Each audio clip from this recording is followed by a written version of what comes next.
So Chief Bowe's presentation mentions a transparency portal. I think that's where we can really be the shining star in the area. We should see the results of the security audits. We should see the results of the access audits. We should see when our information was sent to third-party jurisdictions. All of that type of information will help ensure the transparency and help ensure that these systems are used appropriately. To quote one of my favorite philosophers, with great power comes great responsibility. Now is your opportunity to stand up for privacy and be the responsible advocate. Thank you. Thank you. Next I have Chuck Coleman. Good evening, Madam Mayor, Deputy Mayor, City Council, City Manager, City staff, and public. For the record, Chuck Coleman, resident of Des Moines. We support the use of flock cameras as a proactive measure to help reduce crime in our community. Much like identification technology used at airports to safeguard travelers, these devices serve as valuable tools for law enforcement, providing critical information quickly and enhancing public safety while respecting privacy guidelines. We also place our trust in law enforcement team and the legal system to ensure these technologies are used responsibly and to protect against any misuses. Thank you very much. Thank you. Iman Ikang.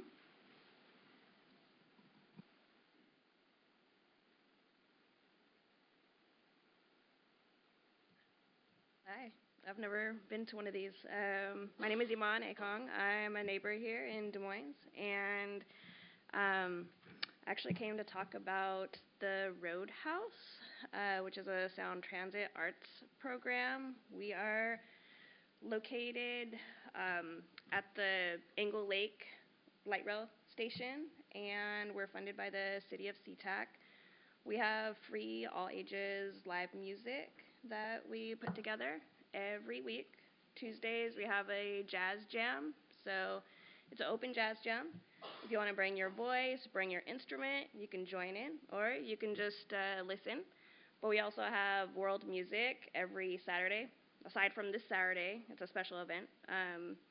But every other Saturday, or excuse me, other than that, every Saturday we have world music. So we have a band of a different genre that comes and performs. And I just want to let everybody know about this program that Sound Transit puts together and City of SeaTac. We are kind of tucked away. We're right next to the elevators of the light rail station.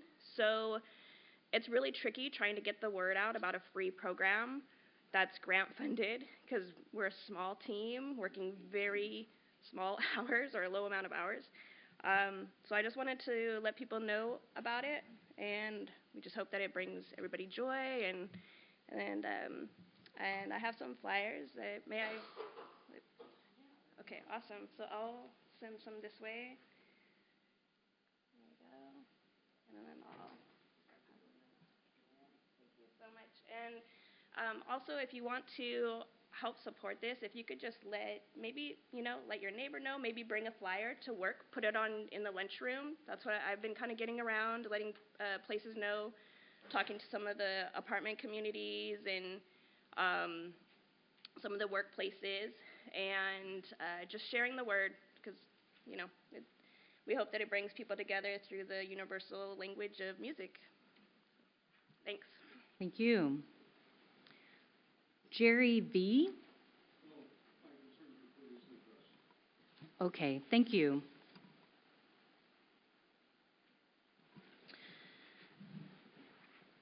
We're on to regional committee reports.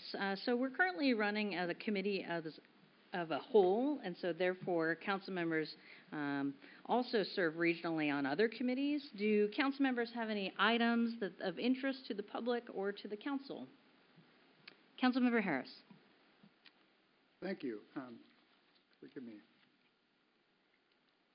So I serve on the Emergency Management Advisory Committee. This was our first meeting of the year, and I just wanted to give another plug for Alert King County. Google it and sign up. They got tens of thousands of signups at the last flood. group they have a center that operates all the time and over in Renton and coordinates activities of all responders in the area. They were fully engaged on Wednesday, our meeting, because they were monitoring the Seahawks parade. It's 1 million people, and whenever you have that large gathering, you know, you have to sort of have your eyes open, good or bad.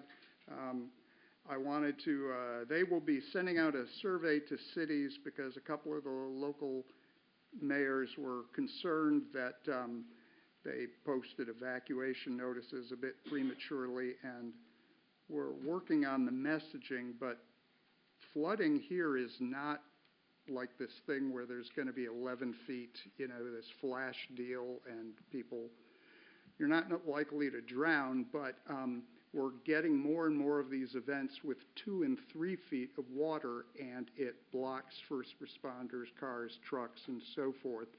And it's difficult to come up with a message that says, please take this seriously. You may not necessarily die, but you know, we have to actually get vehicles into neighborhoods and so on. Just one last thing, we're doing a lot of exercises regarding FIFA. There are concerns about cell phones. So many people coming in from other countries, cell phones don't operate the same in all nations still. But the Seattle Police Department are going to be trying out, they're going to be fitting their body cameras with online real-time translation services for about 24 languages. So this will be an interesting beta test for Farsi and, you know, some of these languages. So that's it. Councilmember Steinmetz.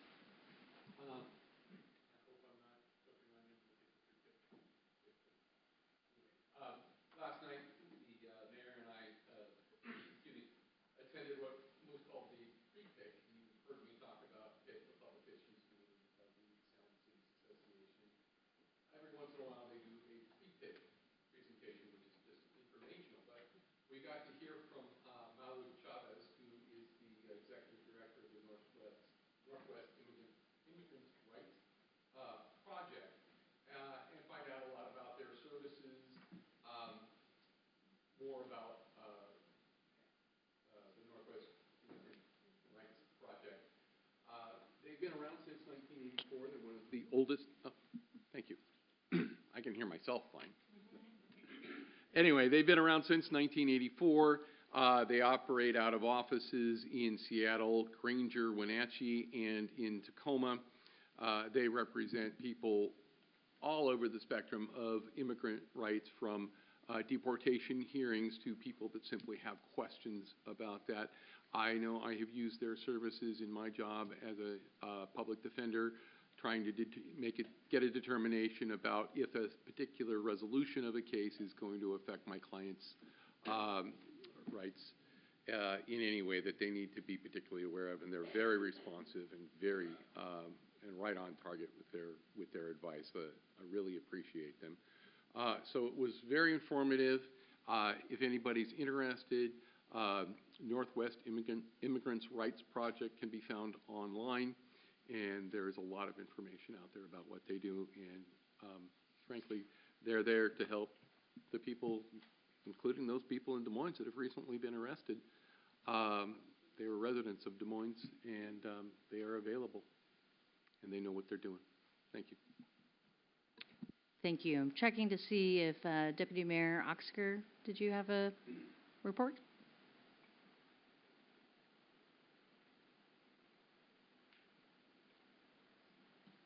Mayor, thank you. Okay, thank you. Okay. So I believe that leads us to our city manager's report. And welcome. All right, good evening, Mayor and Council. We have a couple items tonight. Our first one is Samantha Lee, who's the President and CEO of Seattle Southside Chamber of Commerce, is going to be doing a presentation. We scheduled this several months ago, so I'm glad the day has arrived for her to be here. The city has been a member of this chamber for several years, and so as just part of our membership, we're just giving you an update as to what the chamber has been up to. So I'll turn it over to Sammy.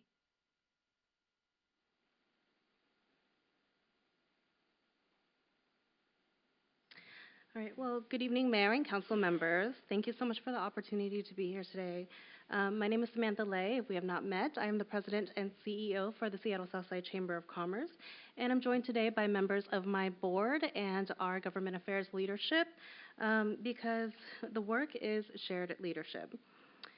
We're here to show how we support the business through action and how we can strengthen the partnership moving forward. Next slide, please. Our mission is simple. We unite businesses and families through strong advocacy and shared prosperity. As the regional chamber for Southwest King County, we connect businesses to regional, state, and federal opportunities that strengthen our local economy. Regional positioning matters. It ensures businesses are not operating in isolation, but as a part of a coordinated ecosystem across 5 cities and thousands of employers. This is where leverage happens. Next slide, please. In 2025 alone, we supported 3,396 businesses, engaged more than 10,000 participants, and served 694 members across South King County. That impact is powered by a lean, diversified $750,000 operating budget, supported by membership, service contracts, events, and earned revenue. No single funding source drives our work. It is sustained by shared investment and accountability. And what matters most is delivery. Our engagement is intentionally distributed across all 5 cities. In some communities, we provide contracted outreach and small business assistance beyond membership services to ensure equitable access to support those businesses that normally wouldn't have access to us. We show up through direct outreach, business roundtables, workforce initiatives, and advocacy representation and one-on-one assistance.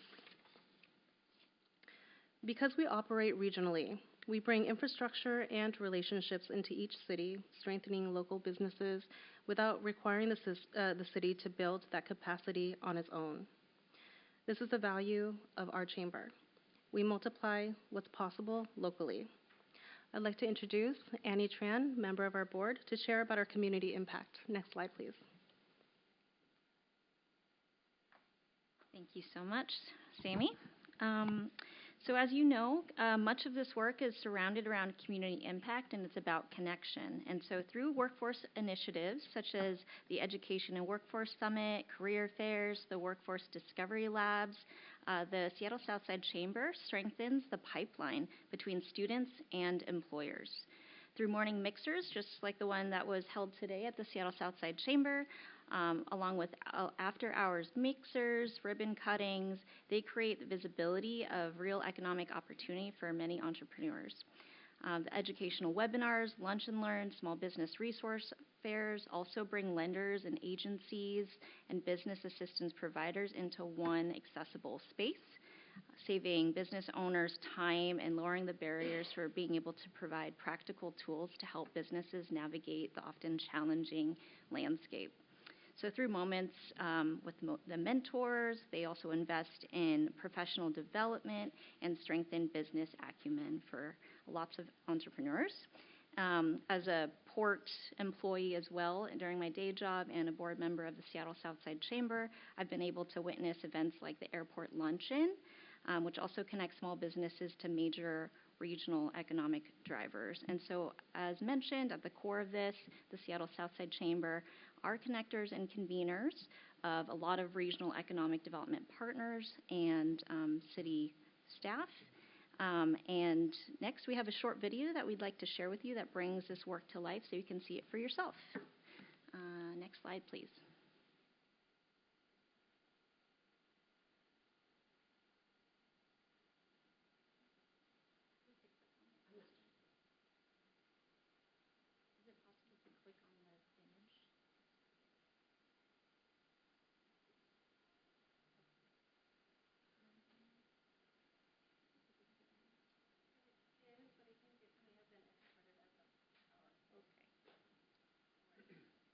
Well, next, we'll hand it off to Kevin. First, I'm excited to get to talk to the Des Moines City Council. I mean, this is great. So I'm Kevin Dunn. I volunteer as a Governmental Affairs Committee Chair for the Southside Chamber of Commerce. And go to the next slide. A couple of initiatives we're really excited about. Number one is the Small Business Roundtable. We did the first one here in Des Moines and went so well. We're going to do two in Des Moines coming up, one in the spring, one in the fall, where we put out an open call to any business who wants to come. We had about 15 local business owners last fall come out, and it was outstanding. In fact, input from those business owners in the community really informed our statewide agenda. And I'll get to that here in a couple of slides. So that's the number one thing that we're most excited about. The other thing we do is we put together a lot of fun events. I like to have fun. I think everybody likes to have fun. In fact, that's where I met Catherine, is at our legislative evening. We had more than 100 people show up to talk to politicians. Can you imagine? How exciting was that for people from the public? And the biggest, I think, victory we had, we've got an outstanding lobbyist, Carolyn Logue, that works for the Southside Chamber and a bunch of other chambers as well, but she doesn't come free. So we had a huge breakfast, the biggest one we've ever had. 193 people showed up to our legislative breakfast in the middle of the floods. That was just an incredible victory for us. So that really funded our ability to make a difference down in Olympia. And for now, let me go to the next slide with Josh from Highland Community College. Yeah, thanks, Kevin. Josh Gerstmann. I'm the Vice President for Institutional Advancement at Highline College in Des Moines, Washington. And I've been a member of this chamber for 8 years. I know many of you in this room. That video that you didn't get to see, if you look around the room, think about all the great leaders that are in this room, quadruple the size. We have about 120 people on Highland College's campus, 2 years in a row for a day of leadership development, and some great food. So that's the only thing that's missing from tonight's meeting that I can see. But when it comes to Highline College, much like Highline School District, we represent the broader community, up to the Seattle line, down to the Pierce County line, and we count on our chambers of commerce to help us connect with the business community. A few years ago, when we were upgrading our business management program at Highline College, we contacted the chamber and they helped us conduct our first business roundtable, where we brought about 30 business members from throughout that region to us to tell us what was going on in the state of business and how our educational programs could help develop the pipeline to that. One of those members, Bob Livingston, he said that was the first time in his 27 years at the time of working in professional banking that a higher education institution had invited him to participate in to give feedback on what business needs. And that was because of our regional chamber, the Seattle Southside Chamber. So I just am here to talk about that strength of that region that we're in. We're proud to have Highline College here in Des Moines, but we represent the region. We have the most diverse student population, but those students aren't going to get to go places in the workplace if we don't have the connections that we have. And those priorities really recognize what we hear from our employers, the need for a strong business ecosystem, livable communities, and a workforce pipeline that works. So I think I'm coming back to Kevin. Next slide, please. Thanks, yeah. So if you look at the slide, I'll tell you the four biggest things that the Des Moines business owners talked to us about. Number one was transportation and infrastructure, especially ferries and getting more buses to come down the hill, like more often down the hill, and more stops up on Highway 99 because there's very few stops for people. Tourism was the second biggest one. Public safety and resilience was the third, and then small business relief and support was the fourth. And here's how we're able to make an impact. We actually have a big enough budget that we can contribute to having a lobbyist down in Olympia, and that makes a big difference. If you want, I can forward the first 43-page report she had on bills down in Olympia.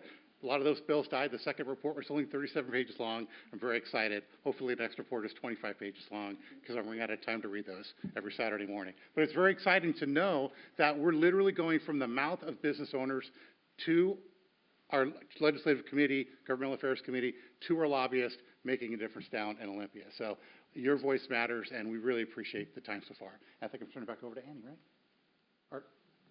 Or, to Josh again? Here, sorry, Josh. Okay. If we could advance a slide. And one more slide. Because we're going to talk about briefly here the importance of these strategic partnerships that we have. So Annie's going to follow me We know that the port is essentially the largest employer in a region. The Chamber of Commerce is one of those conduits to be able to get to the port to talk about workforce and pipeline needs.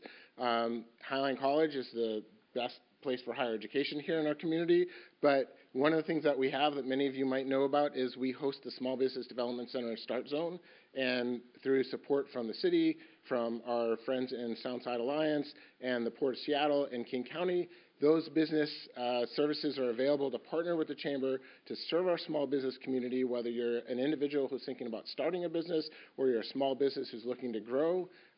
Those resources are available, and you can access them through the Seattle Southside Chamber and then access them through Highline College, and that's where those strategic partnerships are so important. And with that, Annie, I'm going to invite you to come back. So, as you know, regional partnerships allow cities like Des Moines to move faster and access these resources that would otherwise be very difficult to secure alone. And I'll just shed some light on some of the ways that I've witnessed the Seattle Southside Chamber do that. For example, last year, the Seattle Southside Chamber was selected as one of the 5 regions nationwide organizations to distribute the Comcast RISE grants, and they were able to distribute $5,000 to 100 small businesses in King County to support them in areas of technology, business coaching, media strategy, and creative production. Alongside that, as I mentioned, I'm with the Port of Seattle. I've witnessed them be able to support the Seattle Metro Chamber, which is the King County's ADO, through the Community Business Connector program. That was a program that King County and the Port co-funded to support a business navigator program. And so they were one of the chambers that also helped initiate some workshops and support small business resource fairs for South King County in particular.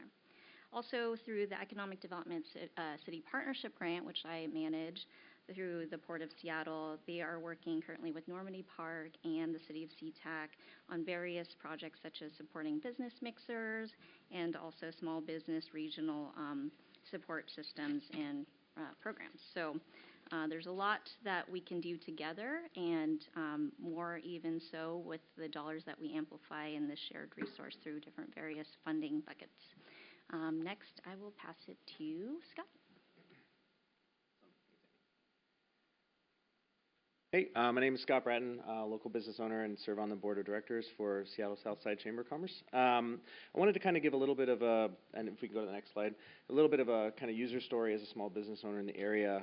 When I opened my new business in Des Moines, I knew I needed a strong way to grow and truly extend my outreach into the community. Early on, I met with Sammy in the chamber to explore partnership opportunities. Their support made an immediate impact for me and my business partner, especially when they backed my ribbon cutting. That event drew in people from across the region and gave us the visibility we needed in order to pop up a brand new business and increase traffic. From there, I jumped in. I joined more than 6 mix and mingles, which are some great opportunities for new business owners and people to join in the community, where I connected with fellow business owners as well and even began to support with their beverage program. We got involved in multiple events, such as the Leadership Conference at Highline College, hosted chamber mixers at our cafe with raffles and fun activities, and welcomed the Success Foundation Workforce Discovery Lab into our space. Each experience deepened our root in the community. As a small business owner, time is one of the most valuable commodities I have, and the onboarding process was seamless. I was able to integrate my business into these events quickly and navigate them throughout the entire last year. The impact has been so positive for me that I wanted to give back and serve on the board and to help create the same opportunities for others that were created for me in local businesses. Thanks, and send that back to Sammy. Thank you so much. Next slide, please. I'd like to just take a moment to thank my board for joining us this evening and sharing how this work comes to life. As you can see on the screen here, we are a very small but highly committed team delivering meaningful results across South King County. Every program, every roundtable, every piece of advocacy work that you've heard about tonight is powered by this team. We are accessible, responsive, and ready to support businesses in Des Moines. Next slide, please. We are proud of the work that's already happening in Des Moines. We see strong entrepreneurs here, a growing workforce pipeline, and real opportunity with a community that cares. Our goal is alignment between the city, the business community, and regional partners. We've also brought informational flyers this evening that outline our programs, ways the community can get involved, and how we support businesses at every stage. We encourage you to take one. And I'll also send a digital version to city leadership so it can be shared more broadly. We would welcome a follow-up conversation with city leadership to explore how we can deepen this partnership in a way that best serves the Des Moines business community. Because when businesses thrive, family thrives. And when families thrive, cities thrive. Because together, we truly are stronger. I hope to see you at our roundtable scheduled in April, or our business awards scheduled February 24th. Thank you so much for this time.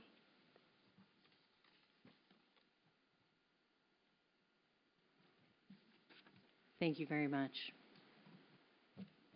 All right, thank you, Samantha. Our next item is an update from the Citizens Advisory Board on the strategic plan public engagement that's happened over the last few months. So Colleen Gantz, who's a member of our CAB, is going to do the first chunk of the conversation, and then I'll take the last few slides. Good evening, Mayor Grace Matsui, council members, city staff, and members of the public. I'm Colleen Gantz, and I'm an 8-year resident of Des Moines. My day job is to be a community engagement specialist with PRR, which is a women-owned firm in Seattle. And then I volunteer as a member of the Citizen Advisory Board here in Des Moines, which gives me great joy. So I'm going to tell you a little story about the juxtaposition of those two roles that I play. And we'll go to the next slide. So the Citizen Advisory Board, as you can see, provides input to the City Council, promotes civic participation, and strengthens communication between residents, businesses, and the city.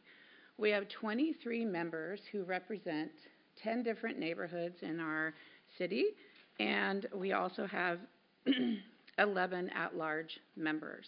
And these people know their neighbors and are willing to get the word out on a variety of subjects. We have a senior committee, we have an arts committee, and we have a human services committee. Thank you so much.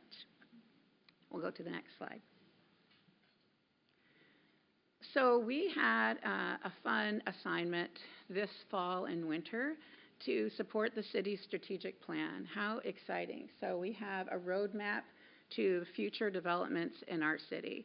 Our job was to raise awareness of the city's strategic plan effort, and we decided to have a goal of really reaching all of our neighbors and making sure that everyone had a voice. So we went to an extra effort to reach people, and you'll hear about some of the places that we went in order to let people know that the city was developing a strategic plan and that they could participate in a variety of ways, including a survey.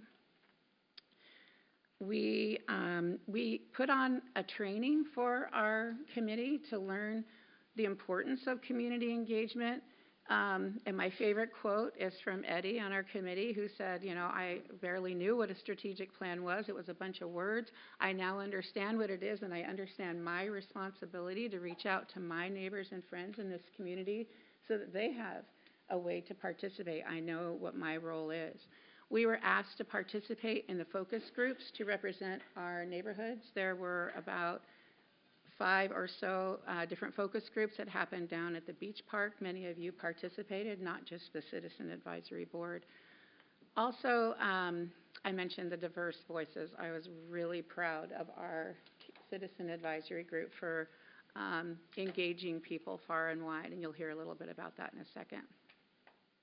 Finally, we held, actually the city put it on, and we participated in conjunction with your staff and your communications consultants to make sure that there was a good attendance at December in-person town hall at the Des Moines Elementary School. Next slide, please. So as I've told the Citizen Advisory Board many times, this might be the last time I get to brag about it, but this is seriously has been the most meaningful community engagement project that I've been involved in my 40-year career.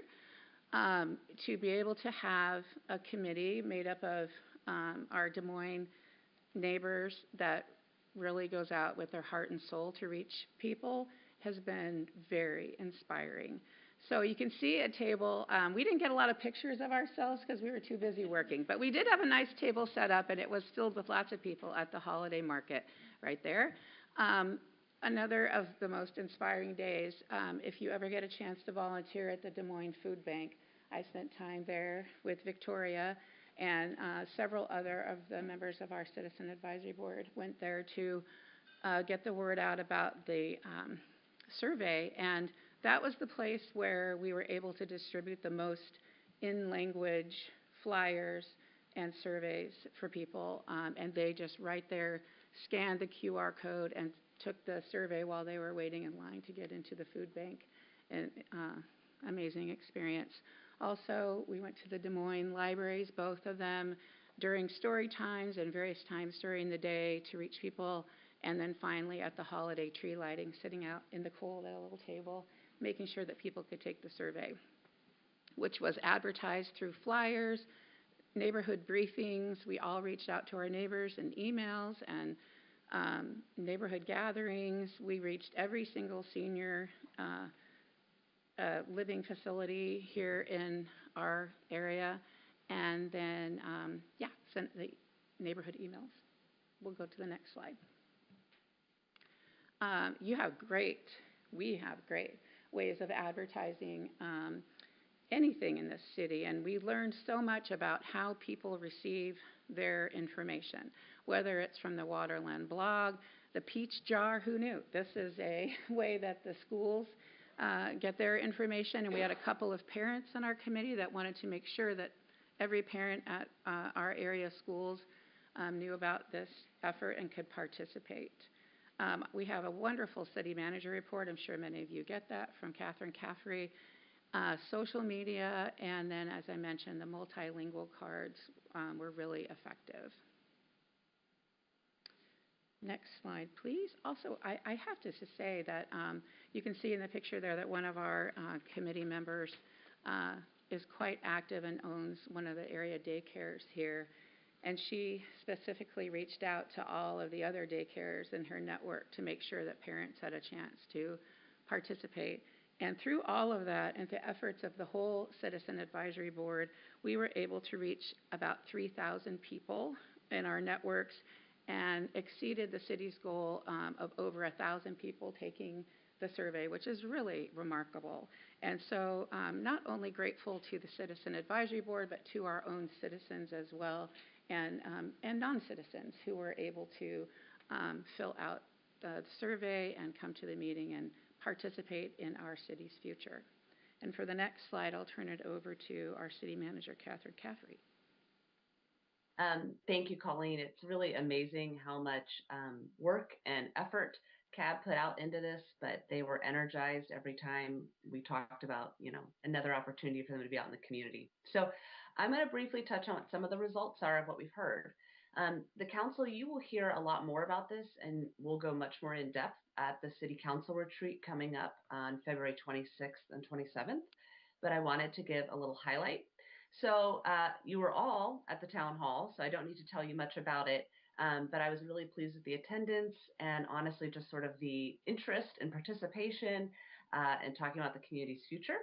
Next slide. So I'm hitting now on some high-level highlights that kind of are conclusions that was made through the bulk of the community engagement effort. So these are highlights we heard not only from the town hall, but really the survey, the focus groups, sort of the employee survey. So all of those elements combined. So the primary strengths we heard time and time again about Des Moines were really, which you just heard Colleen exhibiting this, is our committed and engaged community. People had a lot of passion about the future of Des Moines and feel really invested. We got a lot of comments on the location and city aesthetics. People love the waterfront. They love the natural beauty here. They really like the location being between Seattle and Tacoma, and proximity to the airport came up a lot, both good and bad.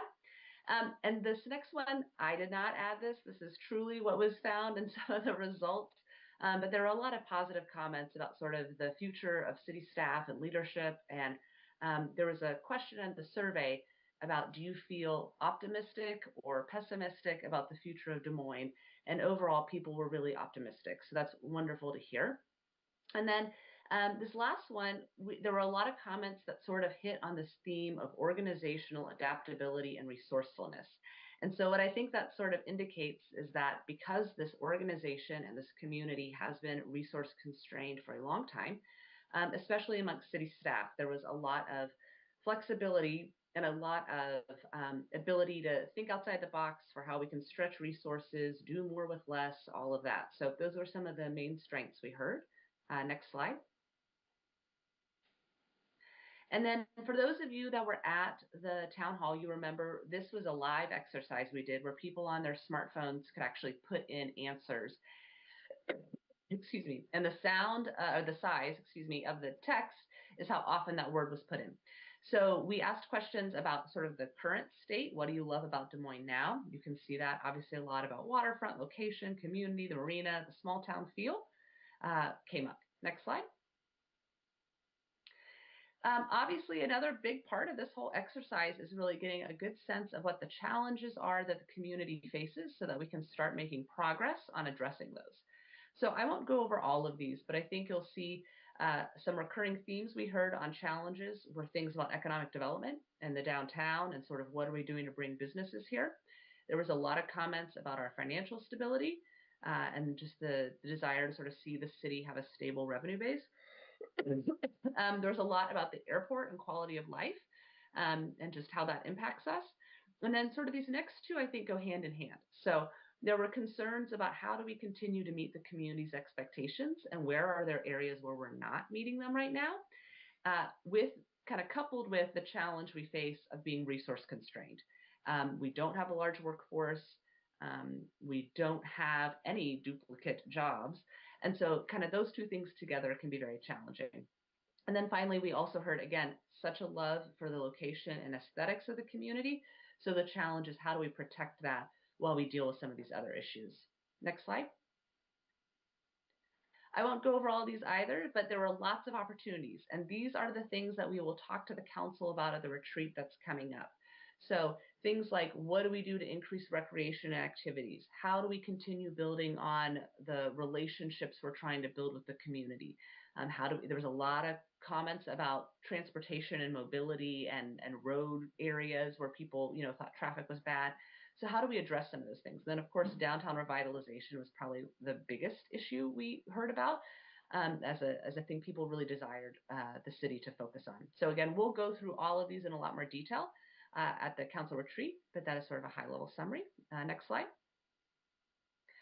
And then also part of the questions that were asked weren't just about the current state, but also about the future state. So what are the hopes for the future of Des Moines? And so again, this is another word cloud, and you can see by the size of the font how much people really wanted this to be how they would describe Des Moines in the future. They wanted it to be safe, friendly, a place people want to go. So that's exciting to see sort of that much positivity. Next slide.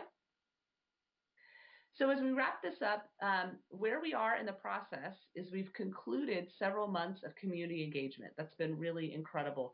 And again, tremendous thank you to the CAB. I mean, those volunteers really went above and beyond to be at so many locations. So I'm incredibly appreciative of them. But where we are now is we concluded the public engagement component at the end of the year in 2025. Mid-December, the executive teams, sort of senior staff, met with Raftellus, which is the company that's helping us with our plan. And we sort of did some preliminary work on kind of what could some of these goals or priorities in the strategic plan be, sort of in preparation for the time that you all council will spend in 2 weeks on this, so that you wouldn't start with a blank piece of paper. You'd have a little something to start with. But we are excited to take this next step of really the council's workshop, which will really be when the plan starts coming to life. And then after that, in the spring, it will come before the city council for consideration and adoption. Next slide. So with that concludes Colleen and I's presentation. We are happy to answer any questions about the work that was done or about what you just heard. Council, any questions?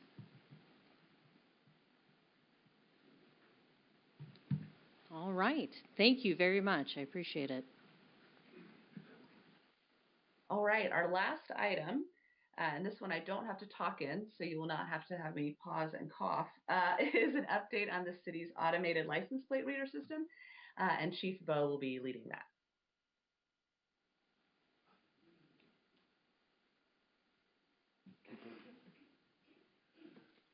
All right. Good evening, y'all.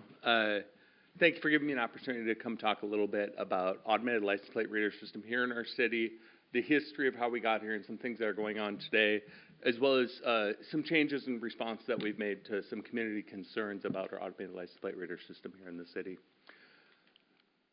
So first of all, automated license plate reader is the big global term. Here we have a contract with a company called Flock.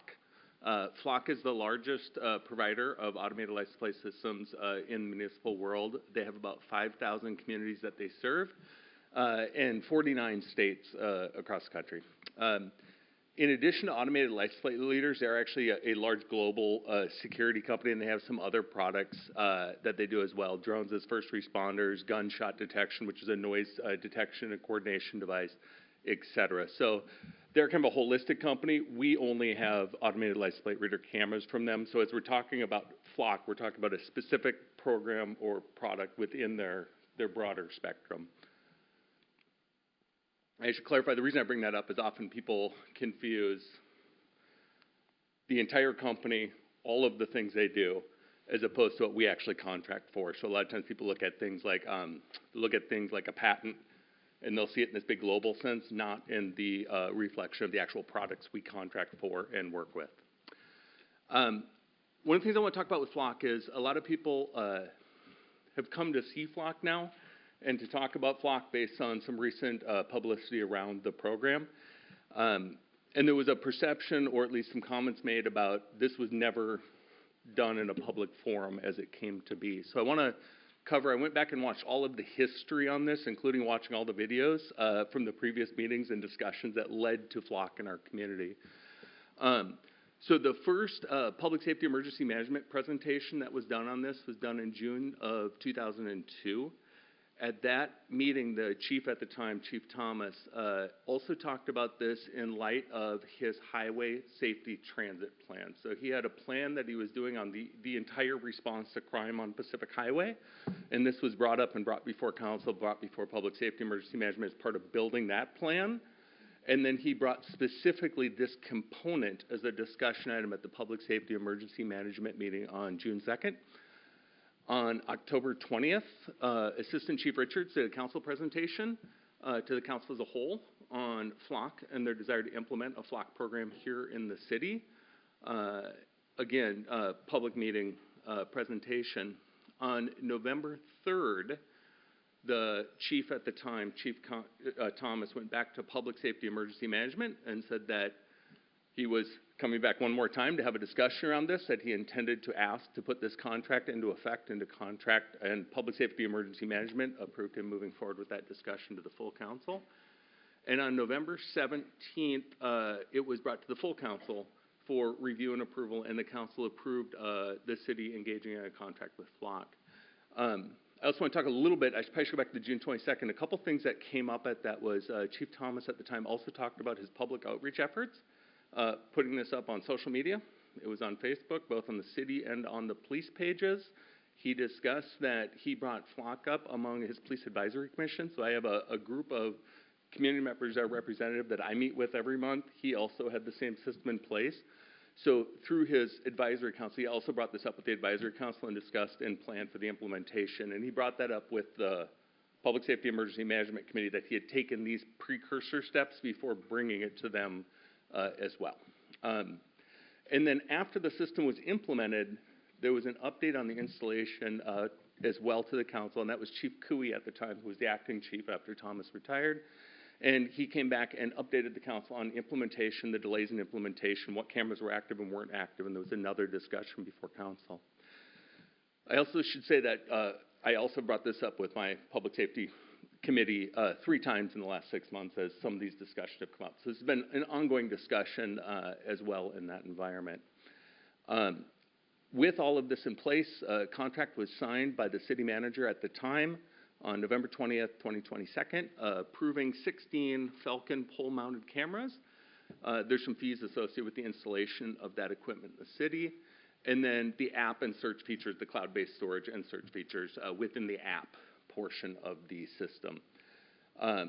Locations for Flock were done with input from city staff and Flock. They did an assessment of our traffic flow, worked with the city and identified locations that made the most sense to implement Flock to try to get a broad spectrum coverage of vehicles coming and going from our community.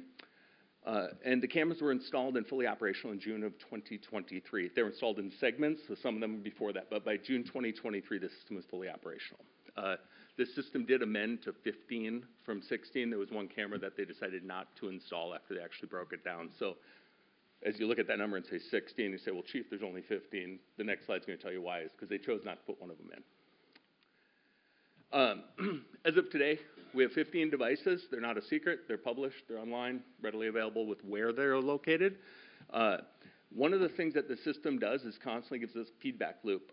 Interestingly enough, as I was looking at this, the cameras communicate whether or not they're functioning properly, communicating properly, whether or not they are a properly functioning system at that moment in time. One of these on it says, boom, you got a problem. As soon as you have a problem, Flock gets a notification, they notify us. In this case, it actually has to do with the solar panel. It's not getting good enough sun. But any issue with the system, we get a readout and a response from Flock. So Flock says, oh, you got a camera that's a problem. Current status is that's with Flock support, and we were notified by email that there was an issue with the camera in the solar system. So there is a feedback loop on the cameras. They're not just a device sitting out there in the wind. There's a 24/7 feedback loop as well on the equipment. So there really is two features of Flock, and I'm just going to 30,000-foot view here, and then we can dive into the details with somebody far more technically competent than me. But at 30,000-foot, the first piece of Flock is a proactive piece of Flock. Basically, what Flock is doing is, as vehicles are driving by the cameras are focused on the back of the vehicle. It takes an image of the vehicle and does an automatic read of the plate, and then checks that license plate against a hot list. Is the vehicle stolen? Is there a felony criminal warrant associated with the vehicle? Is it a silver alert, a missing person elderly, an amber alert, missing person young? So it looks at it as a hot list. It does not run the plate through departmental licensing. The name is not affiliated with it unless you meet one of the criteria for the hot list. So it's not a departmental licensing run. It is a hot list run. If the plate doesn't have a hot list, there's no information on the plate. It just moves on. So we only get a hit when it's on the hot list, and then that gets pushed out to the officers working that day. So if you're on shift that day, you get a chime on your cell phone or on your CAD that says, a silver alert just entered your city. It's going northbound on Pacific Highway. So the officers are working that day know that this event, this thing, this vehicle that we're looking for is in our city. Then the officers can respond and work the problem from there. Most often, pretty much all the time, that is just the first point of an investigation. They still have to run the plate through DOL and through a bunch of other databases that we have. That's just the thing that will alert the officer to the issue that draws their attention to it. A couple things that come up a lot is this idea of facial recognition. I know we have shown demos of the system here. Several community members have seen demos of the system. The system intentionally is designed to look at the back of a vehicle. So the images from a vehicle driving away from the camera. So that is the intent and the process of the video. It's not looking at the driver or the front of the vehicle. It's looking at the back of the vehicle driving away and looking for the rear license plate to do a read of the rear license plate. So this is kind of that proactive system, right? We're looking for things coming into our community, and it's a force multiplier. So an officer can technically sit on the road and run every single license plate that drives by. There's clear, not an issue that you can randomly run license plate as a lawful act or an act an officer can do. What this does is automates that and feeds the officer information on, hey, here's an issue in your community when we don't have enough officers to functionally do a run or a review of every vehicle going through our community.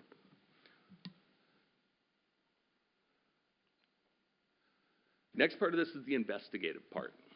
So after we have a crime, when we're investigating a crime, those images that are taken are stored on the cloud for 30 days. We have the ability to do an AI search of that video or of that still image for very specific things. They're all listed up there. Those are the only things that we can search for. Plate, state, body type, make, color identifiers. After 30 days, the images are purged, so that is the length of time they're captured. On the screen capture there, that is my best effort to use random red marker to black out an image or cross out an image there. The case study that I used for that, as I said, I'm looking for the last 24 hours, white pickup trucks in our community who have bumper stickers on the back or on the side, right, have markers or stickers on them. And what I found is that in the last 24 hours, 28 vehicles had hit our cameras that met those search parameters.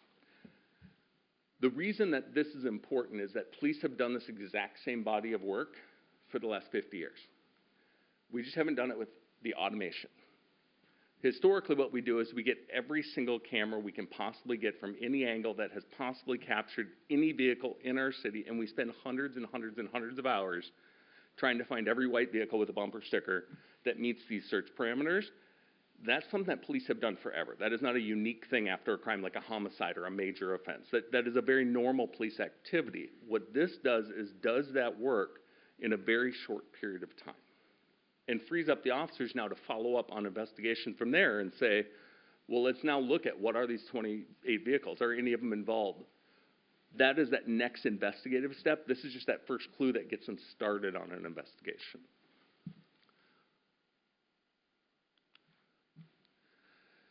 Audit tools.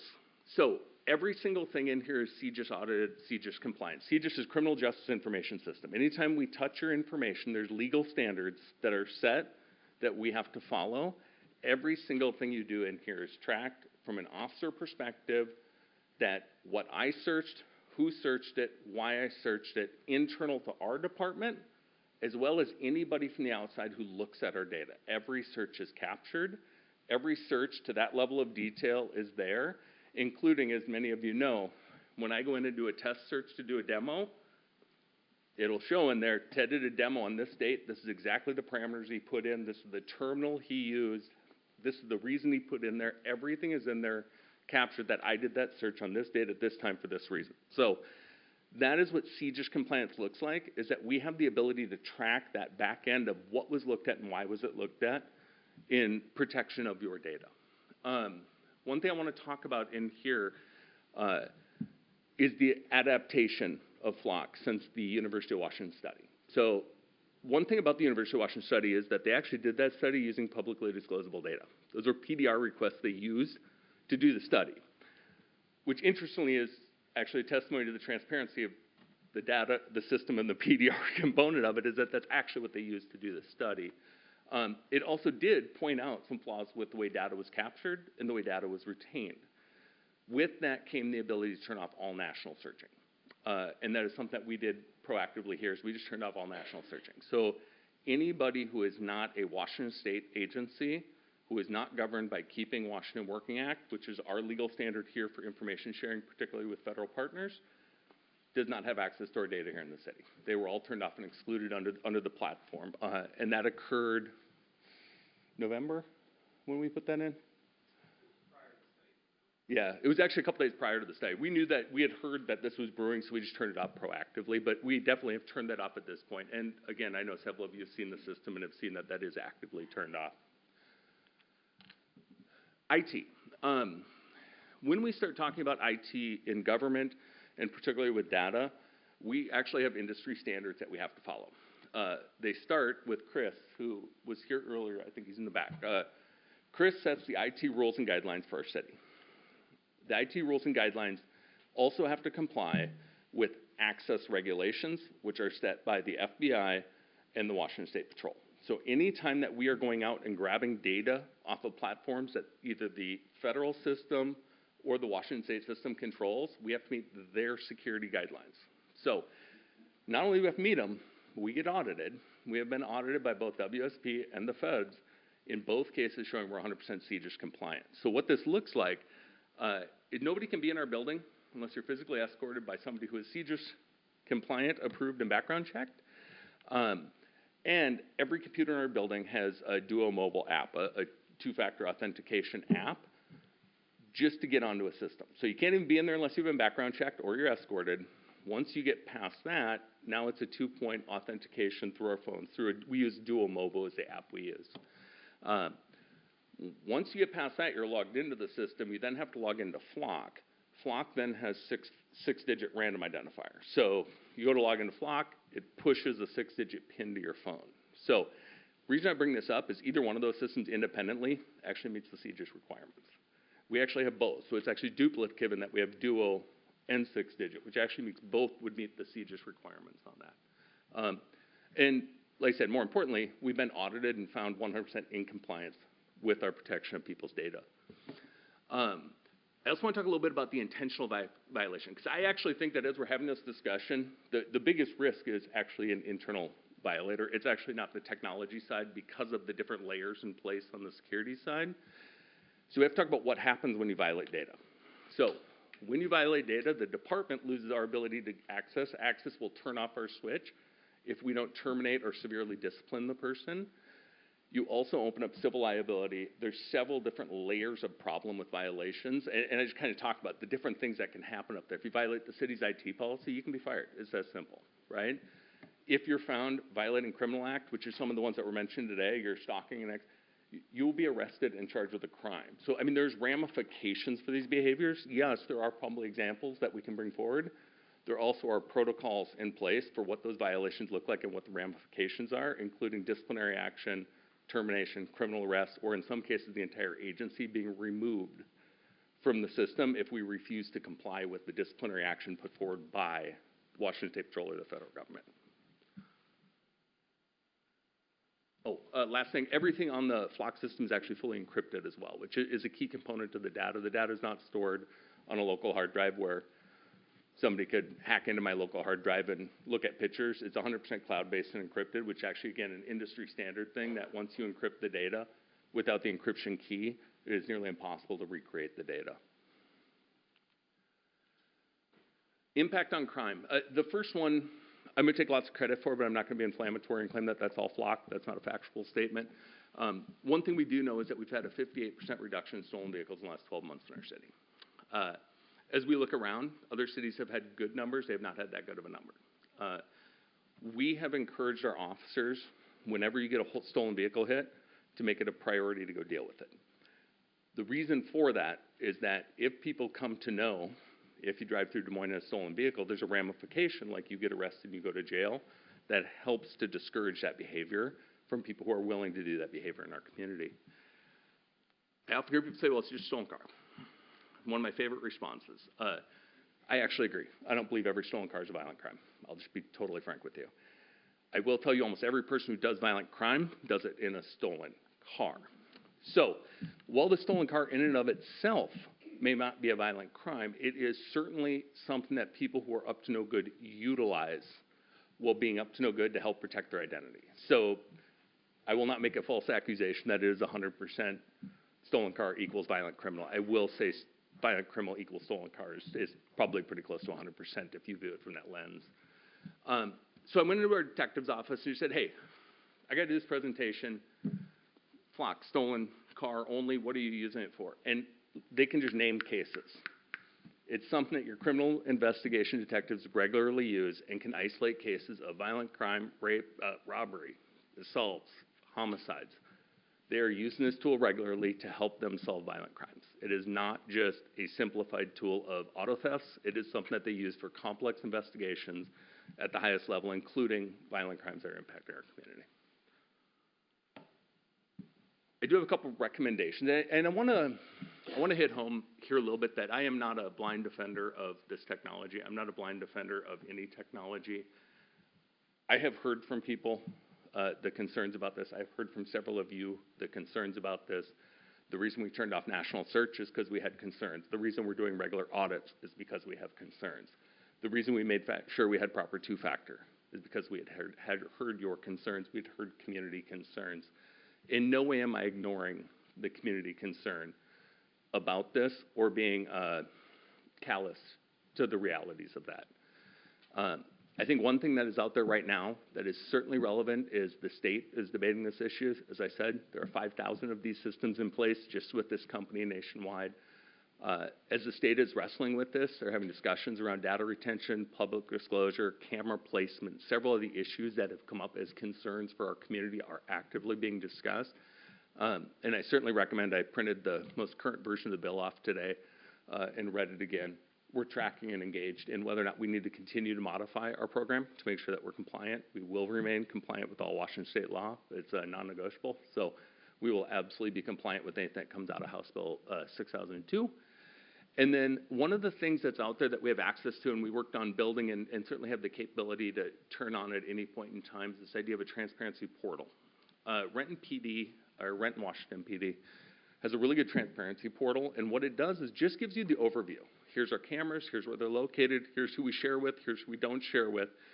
And then it has an instant tool down there where you can push a button and get a spreadsheet that is made safe. They pull the plates and any confidential data out of it. You can get a spreadsheet of every single person that looked at that data today. You can go on anytime you want to look and you can see who's looked at the data. It's not none of this is a secret. All of it is available by public disclosure. What this does is just takes away the need to go through public disclosure. You can push it, you'll get an Excel spreadsheet of every search of every data on our camera system that day. So one of my recommendations is really that we just speed that up and put this online and make this process something that our community can do. And again, it lowers the anxiety a little bit to at least see, yes, your data was accessed. It was accessed by Seattle PD in relation to a criminal offense. So that is a recommendation I have to put out there for today. And with that, I'm open to questions. I will give the disclosure. I'm not the ultimate tech guy. Assistant Chief Stanton here is far more techy than I. Obviously, we introduced separately to the actual company executives for the very fine-tuned technical questions because I'm certainly not an expert on the actual inner workings of their application. So with that, I'm available for questions. Thank you, Chief. Just a quick reminder, Council, we have an appointment for an executive session at 7:30. If more conversation is needed on the subject, we can do that after we return from our executive session. So who has questions? I saw Councilmember Harris. Thank you. So two things. You said something to the effect, only one of your works, that it only pings officers who are on duty. What if a detective is working one of these more highly energized things and he's at home at the weekend, but he's or she are really, concerned about it? Yeah, it's a great question. So it depends how they set it up. You can set it up two ways. One is to ping through your CAD and one is to ping through your cell phone. So depending on which way it's set up, theoretically, if you're at home monitoring your work phone like me, I would get it. If you're at home, like most people, they turn their work phone off when they get home, you wouldn't. So that would be the differentiation. Okay, but that would be possible if a detective had an interest in a key thing and, however they say it, something broke or whatever. Okay, the other thing is... Up real quick. I want to make sure that I'm clear on that. The detective wouldn't be able to set, I want to know about vehicle X and get notified at home. The detective would be notified there's a vehicle on the statewide hot list that has entered the city. It wouldn't be about the detective. The detectives don't individually set an alert. The alert is sent to Washington State Patrol. It's put in the Access Database hot list. When the plates run, the Access Data hot list hits it. So it's not about an individual officer. The officer is not an individual officer putting in a plate of somebody they want to track. It has to be a criminal investigation, statewide hit return. No, that's where I meant in that basically, guy goes off, at the weekend and then comes back on Monday and says, hey, how come I didn't know about this thing that happened Saturday? Okay, and the other thing is you still have the police advisory group that you meet with? I do. So just roughly speaking, are there any people on your group who are really concerned or not thrilled about FLOC? Or would you say that they are all? No, there's one member in the group that is deeply concerned about FLOC. She has been supportive of it based on trust in me and trust in the demo. I live demoed it for the advisory commission. I can't do it here because I can't do my fancy little red pen and block everybody's plates out. I did live demo it for them. And when I live demo it, it's, what do you want to know? It's full open. And then I have one member of my commission that has a member in her community that has some concerns, and she is relaying from her social circle. She is very comfortable with it, but she has somebody in her community that is not, and she is relaying, and her and I are communicating through her to another member of her community with questions. So yes, there are definitely people who have concerns about it, without a doubt, but it is not universal or broad. And I will say one of the things I've found is people who have concerns have found their anxiety lowers with information and with demo. And as you see it, it gets a little bit less scary from that lens, but there's definitely people who have concerns. My unasked for advice is that you should have somebody on that, if it's a private group, that absolutely despises it, world without end. Thank you, sir. Other questions? Councilmember Steinmetz. Yeah, I'd like to just ask you a little bit about, what is being read is the back of the car, including the license plate and identifiers, correct? And is that any different than what we used to hear on crime shows a long time ago, because I'm old, called an APB, an all points bulletin? Same idea, isn't it? Same concept, yes, sir. Okay. And you said police officers have been doing that for years. Yes. Has, to the best of your knowledge, has Washington ever identified a strong privacy interest in that information on a public road? There's a couple of court rulings, and I don't want to step on Tim's toes here, but this has been reviewed by the courts a couple times, and it is not, there's not a privacy interest in your plate on a public roadway unless there's something you know different than I believe that's been the standard. Correct. And none of these cameras are in neighborhoods themselves or on major streets, because we're tracking when people go on those streets, correct? Yes, the ones that are owned by the city. Private people have their own, private vendors have their own systems, but none that the city owns, controls, or has data of.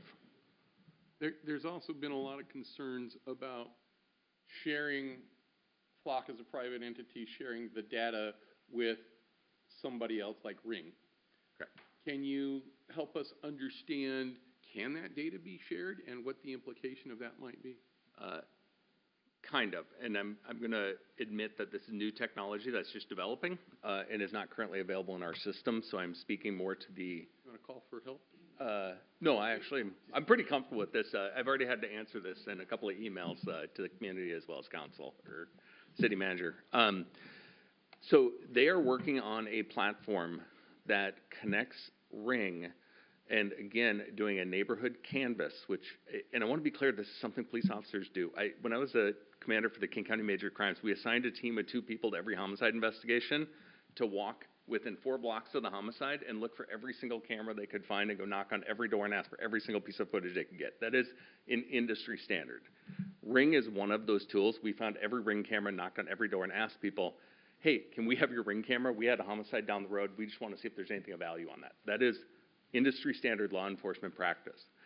What the relationship between Flock and Ring is Ring has said, hey, when the police are investigating a crime, is there a way to do that digital handshake where we reach out and say, hey, anybody in this Ring network have information? The police are requesting, if you want to share it because you own it, you can share that through Ring. The interesting thing about that is that it actually makes 2 things happen. One, every single person in the neighborhood is notified that there's a crime in the neighborhood, and the police are making this request of every single neighborhood, so there's no secret. Everybody knows there's a crime, we're investigating. The other thing it does is actually makes the collection of data CJIS compliant, because now if you put the data and the search and the collection of it into a single platform, then everybody has access to that data, as well as public disclosure, defense attorneys for doing discovery purposes, et cetera. So it actually standardizes the collection of that data. The process of automating it is something that they're working on now.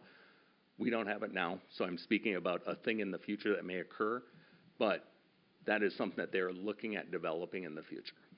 But isn't the data that's collected is only the data that's made available by the private citizen in that point, and if they choose not to make it available, it's not collected. Isn't that correct? That is 100% correct. You own your own footage from your own surveillance footage, be it Ring or a store security camera, et cetera.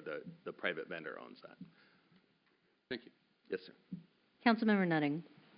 Thank you, Mayor. And thank you, Chief, for the presentation. My question revolves around the Renton, Washington PD Transparency Portal. And am I correct that that's not going to cost us anything to put that up there? It's just a click of the button? It is all built out and ready to go. I just have to add it to our website. The back end of it is already ready to go. So it's pretty simple to do. We could do it within. I'm going out of town for my daughter's soccer match this weekend, but by next week I could get it next done. week. I guess just a statement, Mayor, if I could, is that I would recommend that that's something that we do. Yes, sir. Other questions? Deputy Mayor Oxiger?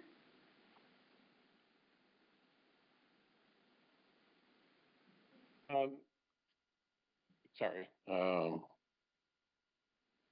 There we go. With regard to the Savannah Guthrie, her mother's abduction, there's been some news out on in the public about whether or not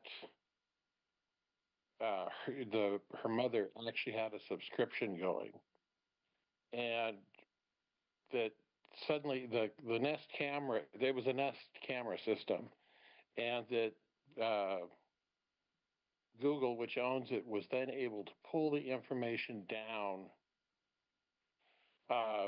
through a backdoor system or something, so that if you even the concern is that if you don't even have the system activated, but it is installed, that it is actually recording. And this goes to the issue of the private cameras, and then their accessibility to federal law enforcement. How much control is there actually once the system is installed to be able to turn it off, to have any control over it? I just want to clarify that we're talking specifically about the Flock camera system. I understand that, but the concern is that are these systems hackable? Okay. So I don't want to speak about proprietary technology for which I don't control or have extreme knowledge of. I think that's a little bit of a risk to talk about a Google-based system from my lens. One thing I will say is that the technology of having a camera system on your house is now an industry standard. And by that I mean almost everybody has one. What level of securities are in place are between you and your vendor for how you set that up. Some people have very simple things with old VHS tapes. Those still exist. If you have one, please update it, because the video is horrible every time we get it useless. But as far as what level of technology, do you use a local hard drive? Do you use cloud-based? Is it encrypted? Is it non-encrypted? Those are things that are discussion between you and your vendor. I will, full transparency, my phone's back there. I have Ring on my house. I feel very comfortable with it. It's a matter of your preference with what your level of comfort is. But I personally use Ring, and I don't have a problem with the technology. We'll go to Councilmember Blas. Oh, I'm sorry. I'm sorry. Go ahead, Deputy Mayor Oxiger. I didn't know you were. I'm sorry. Yes. So then another question is, what control will we have over the system if the legislature comes down and sets a statewide standard?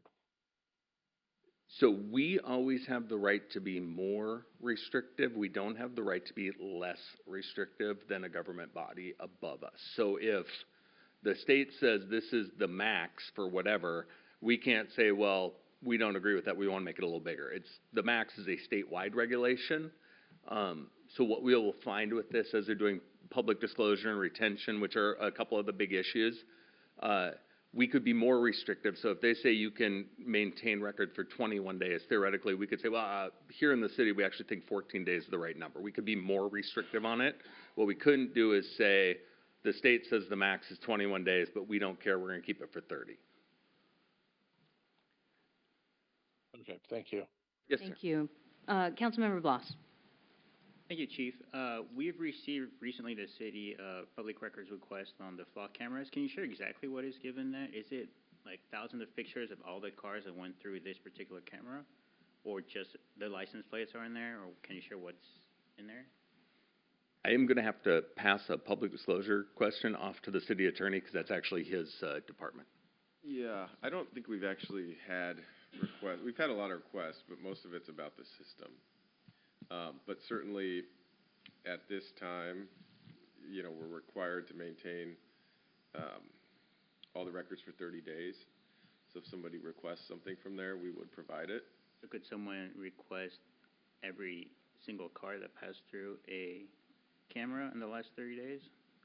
Theoretically, yes, but I mean, the license now, plates? one, you're going to pay for that, and two, you're talking about probably hundreds of thousands of cars. So if someone wants to pay to see cars drive by, we can provide it, right? The license plates numbers? Yeah.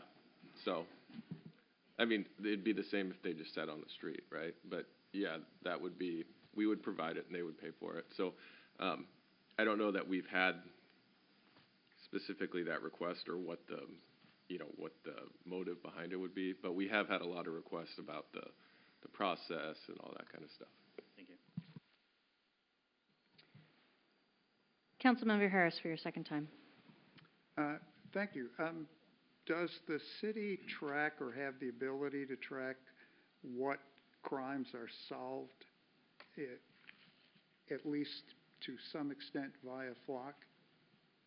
We have a tracking of all the hits on there. It's a instant demo as far as like there's been this many stolen vehicles. This camera, you can do it per camera. Like this camera's got this many vehicles, this many silver alerts.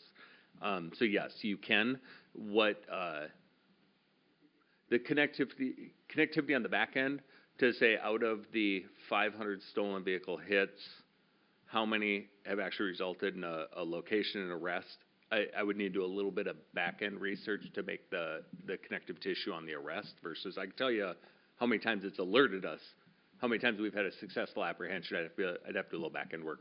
As long as it's not onerous, I think that would be an interesting, like in other words, if you recovered 50 vehicles or 50 reports and then you found out that X were, you know, there was a flock hit or something that aided the response. Thank you. Yeah, absolutely. I'm going to actually call for a pause right here because we do have to break for our executive session, but I would like to come back to this topic when we come back into our regular meeting. So at this time, let's make sure I have it.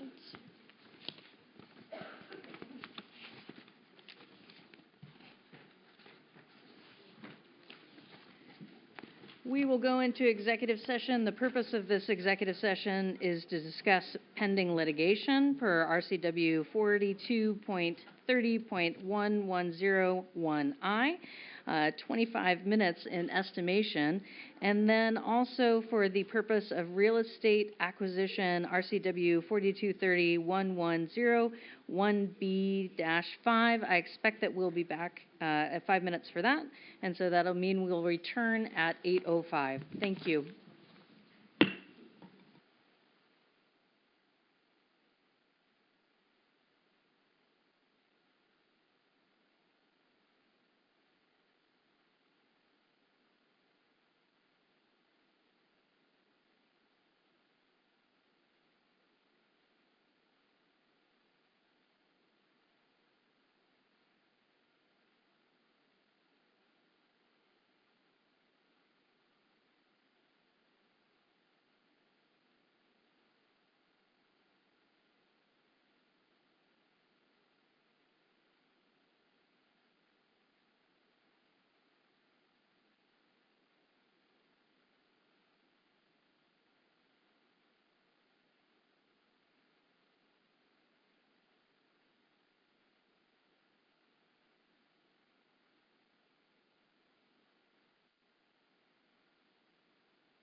Thank you. No action was taken as a result of our executive session, and we're now returning to our presentation by Chief Tedbo. I wanted to make sure we had some time in case we were cut off of any sort of questions that folks had remaining. I'll remind folks that we're not taking a formal action on this contract at this time. One of the prime reasons is because of the legislation that's working its way through the system now that will most likely change the conditions of retention, what crimes this could be used for that's making its way through the legislature right now. But council members, did you have any remaining questions about the system for Chief Bowe? Councilmember Bloss. So next week, we'll probably have the dashboard up online, the new dashboard live by next week, you said? We're probably going to have it live? Yeah, I think I will check in with my boss, but I think it's a pretty simple application for us to do. And what I'm feeling, at least the feeling I'm seeing from the head nods and the general consensus is that's something y'all would like us to try to get going. I'll work with Bonnie with the website and the Flock to get an application up. City Manager Caffrey, did you want to comment on that? I'm going to tell him, yes, proceed. Okay. Yes, we will move forward with that next week. Thank you, boss. Thank you. Any other wrap-up questions for this item? All right. Thank you very much. I appreciate your patience. Thank you, ma'am. Will the clerk please read the consent agenda? Item 1, approval of vouchers. Item 2, approval of minutes. And that concludes the consent agenda, Mayor. Is there a motion to approve the consent agenda as read? Councilmember Nutting. So moved. Seconded by Councilmember Steinmetz. Does any council member wish to pull an item? All right. Seeing none, all those in favor of the consent agenda as read, please raise your right hand until I call your name. We'll go to Deputy Mayor Oxiger, Councilmember Steinmetz, Councilmember Harris, Councilmember Desmoni, Councilmember Nutting, Councilmember Bloss, and myself. Thank you very much. Okay. We are now going to be moving into a public hearing. The purpose of this agenda item is for the City Council to hold a public hearing on the first reading of the Density Bonus for Religious Properties Ordinance. I will now open the public hearing. We'll begin with a staff presentation by Community Development Director Rebecca Deming.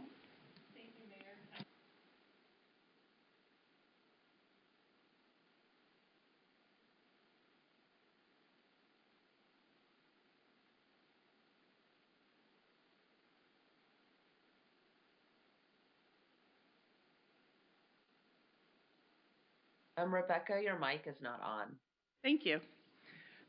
Again, this is House Bill 1377. It requires under the RCW to facilitate affordable housing development by providing a density bonus for properties owned by religious housing organizations. The notable requirements, and as it is in the ordinance, requires a 50% density bonus for affordable housing on properties owned or controlled by religious organizations. The affordable housing must be deed restricted for at least 50 years, and they must pay all fees and mitigation costs and required other charges. That's the basis of the ordinance. Our recommendation is to pass this ordinance to second reading on March 12th. I'm happy to answer any questions you may have. Councilmember Steinmetz. Is this required to comply with the RCW as passed, or the? Yes. But we don't really have any choice, do we? We don't. In order to be in compliance with the law, this is a requirement, yes. And by a 50% bonus, basically 50% more housing than our whatever zone that they're in. I'm going to take a quick pause here because I went out of order. I'm all discombobulated because of our midway break for this executive session. I want to make sure that we observe our period of public comment portion of this public hearing. So if we're going to go do that one just a second, was there anyone here? I don't see anyone who signed up specifically on this issue, but is there anyone here who didn't sign up who wishes to speak? A second call, is there anyone who didn't sign up to speak who wishes to speak? And third and final call, is there anyone who didn't sign up who wishes to speak? Thank you. All right. Now, I'll go back to Councilmember Simons. Thank you. That was it? Those were my questions. Excellent. Other questions? Councilmember Harris. Yeah, without ratting anyone out, has the city received any interest to date about utilizing said new law? No, we have not received any applications. And just to be clear, this is any property owned by a religious organization, not necessarily land that one would associate with, you know, a steeple and so forth. I believe there is some, I think they can control it or lease it. I don't think they necessarily have to own it, but there is some flexibility in there. If a religious organization has lease control over it, there may be an allowance for it as well. Okay, thank you. Councilmember Nutting. Thank you, Mayor. And thank you for the presentation. Has there been any study done on, do we know how many properties this is going to affect in our city? We don't. It would be hard to figure out which property. I mean, we can look up how many properties don't pay taxes and then try and look up their articles and see if they meet the RCWs. It would be very hard to know until someone came in with an application and look up if they met the requirements of a religious organization. I mean, we could find the easy ones, but it would be hard to find out if there's other ones out there. Thank you. Questions from anyone else before I circle back through? Okay, Councilmember Simons. Just kind of to follow up with Councilmember Nutting's question, if we pass this in the next week, a religious organization leases a property, they get the density bonus to develop that what they want. So you can't predict what the future behavior will be. It all depends on the purse strings and if the church wants to, or religious organization wants to spend that money developing low-income housing, right? That's correct. Thank you. I have a question for you. In reading some of this ordinance, I want to qualify and ask to make sure I'm reading this correctly, that this applies to a permanent structure. That's correct. So only to permanent structures. That's correct. Okay. Thank you very much.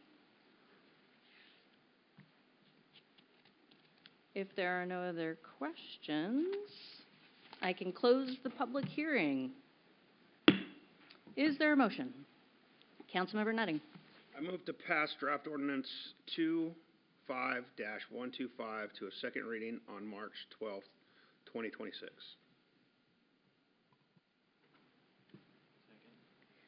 Okay, moved by Councilmember Nutting and seconded by Councilmember Bloss. Any further discussion?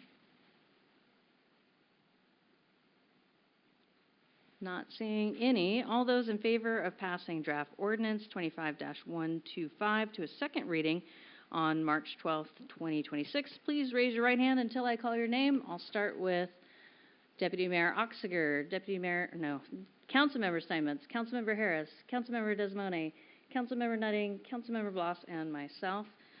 Is unanimous and motion passes. Thank you. All right, now it is time for some new business, and I believe that Rebecca is staying here, Director Deming, to talk to us about the Planning Commission appointments. Thank you, Mayor, Council.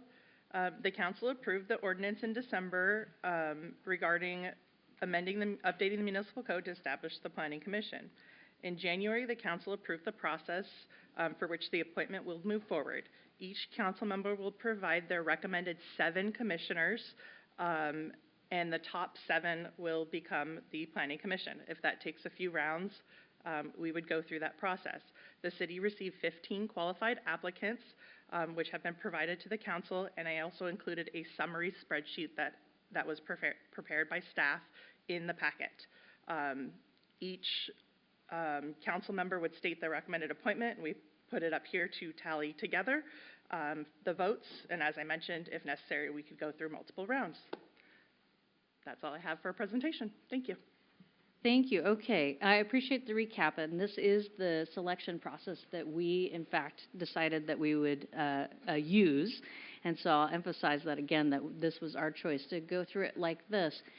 We do have a spreadsheet in front of us that will help us very much keep track of this process. So what I'm going to recommend is that each council member go through and give us a vote of 1 for 7 individuals out of the 15 applicants. And then when we go through, the tally will actually automatically, magically, through the magic of Excel, total for us. And if there are a need for a second round of voting because of ties, then we will go to that process. Does that make sense? Question? Yeah, is it possible that each council member gets a chance to at least explain what they are trying to accomplish with their voting and at least give a general, any kind of statement that they want to do to explain why they're voting with the way they're voting? Yes, as you begin your process of putting up your votes, you're welcome to make a statement. Question? Yes, I'm confused on how the statement would apply when we're discussing applicants without actually names. Oh, I'm sorry. To be clear for the public, we have a schedule of the names here, but it's up to you whether or not you would like to use those. We have up on the chart named everyone applicants 1 through 15. So it's up to you whether or not you would like to make a statement.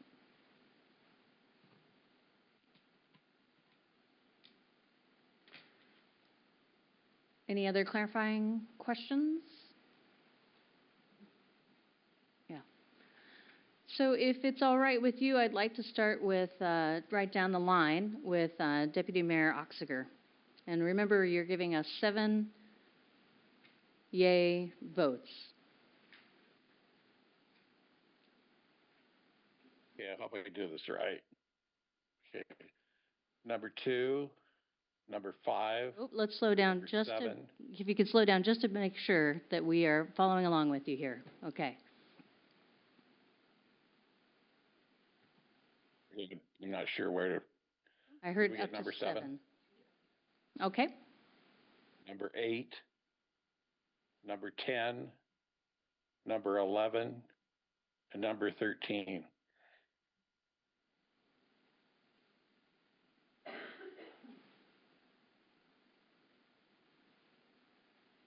Okay. Thank you. Councilmember Simons. Thank you. I just want to say that, it's great to have a lot of good applicants. I really think that was a wonderful process. I mean, more than double of the positions available in and of itself is an extremely positive thing. And I think importantly, there are a lot of names that have not been part of the existing crowd, so to speak, or seem new to the process, wanting to get involved. And I think that's a good thing. And that was a consideration. That was a big consideration in who I determined that I was going to vote for. I was looking to get a mix of people that have been involved. I was looking to get a mix of people that do understand the planning process and what the job might entail, but also having some people that weren't involved but seemed to have a skill set, looking to get people that brought something to the table in terms of representation in the community and things. So I tried to get a very good mix in the 7 that I voted for. I am supporting applicant number 1, applicant number 2, applicant number 3, applicant number 5, applicant number 6, applicant number 10, and applicant number 12. Thank you. Councilmember Harris. Thank you. I will respectfully disagree with my colleague. Would you mind making sure that your microphone is on? Thank you. Thank you for the reminder. Yeah, I will respectfully disagree with my colleague. We had 15 applicants. 5 currently seem to serve on the Citizens Advisory Board, and 2 are former council members, and so that in itself is not disqualifying, but I basically chose people who had not served or are not serving. I think people should serve out their current term on the CAB, because you cannot serve on 2 things, and it seems to me that it puts, if you sign up to serve on something, you should, serve that and then go on to something else.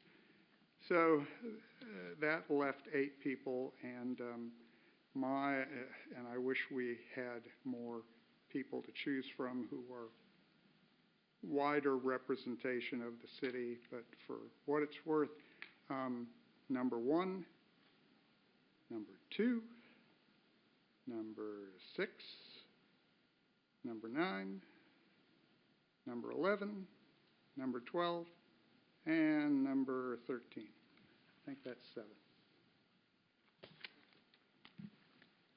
Oops. That's 7? Thank you. Councilmember Desmone. Thank you. Applicant 2, applicant 4, applicant 5, applicant 6, applicant 7, applicant 10, applicant 12. Thank you. Councilmember Nutting. Thank you, Mayor. Applicant 2, 3, 4, 5, 6, 7, and 10.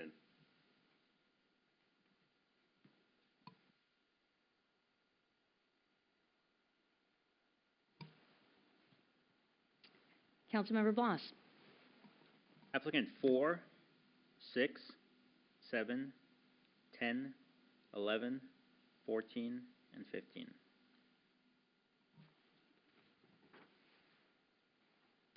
Thank you.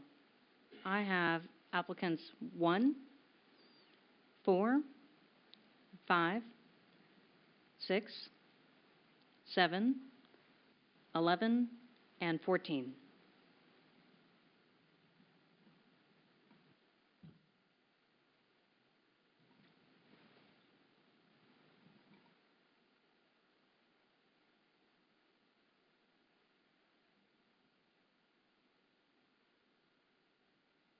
Think anyone higher than 4, right? Applicant 7. 7. 7? 7.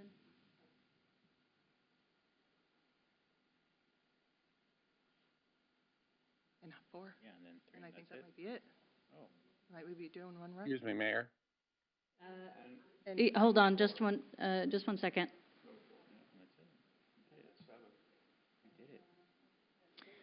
Was there a question, Deputy Mayor Oxiger? I was just saying, as much as I love looking at your lovely faces, I couldn't see the matrix. Oh, can we make sure that he's got it now? Okay, great. So would you like to guide us on how that shook out? Yep, so with that, we have 7. There's no tie, so we don't need to go another round. Okay, the ties are accepted because they're all at the 5th level, right? They're all tied at 5, so those folks. Right, there's no tie at 7, To so break. there's no, the lowest number is 4, and there's 7 exactly at that level. The next one down would be 3 votes. Gotcha. So with the 4 votes and up, there's 7 people. Okay. So there's no need to go another round with these 7 applicants, which is applicant 2, applicant 4, applicant 5, applicant 6, applicant 7, applicant 10, and applicant 11.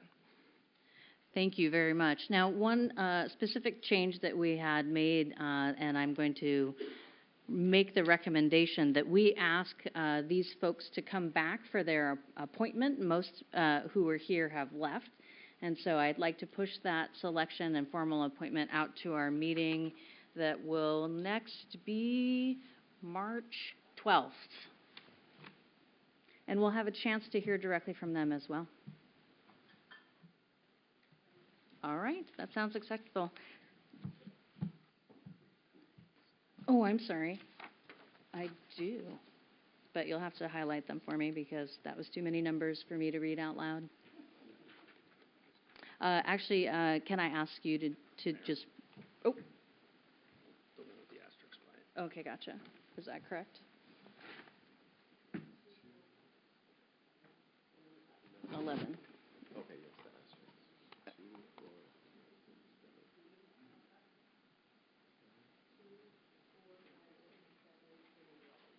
Okay, great. So the request is for a reading of those names. Applicant 2, Danielle Anderson. Applicant 3, Rob Back. Applicant 4, Tracy Buxton. What? Not the just the asterisks. I'm sorry. You gave me. I can read. Thank you. We'll try again. The asterisks and not the highlighting. Applicant 2, Danielle Anderson.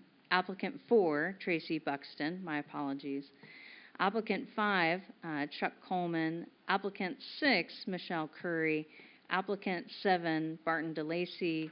Applicant 10, Colleen Grants. And applicant 11, Nicole Gunkel. Thank you.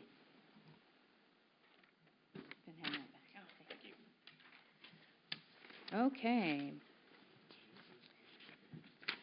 Thank you very much. And they'll be back to introduce themselves at the regular council meeting, which won't be until March 12th. Let's see. Let's talk now about item number 2, the establishment of our salary commission. And we have with us Assistant City Manager Johnson Newton. Good evening, council, community, and staff. My name is AJ Johnson-Newton, and I am here to bring us home to discuss a salary commission. So next slide, please. So as I mentioned, tonight we're here to discuss what a salary commission is and how it functions.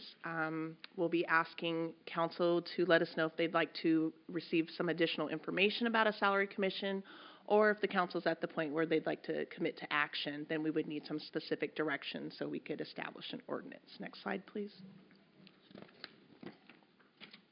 So just a little background. On October 23rd, the council requested that staff return with information on council compensation and mechanics for any potential adjustments to the current council compensation structure.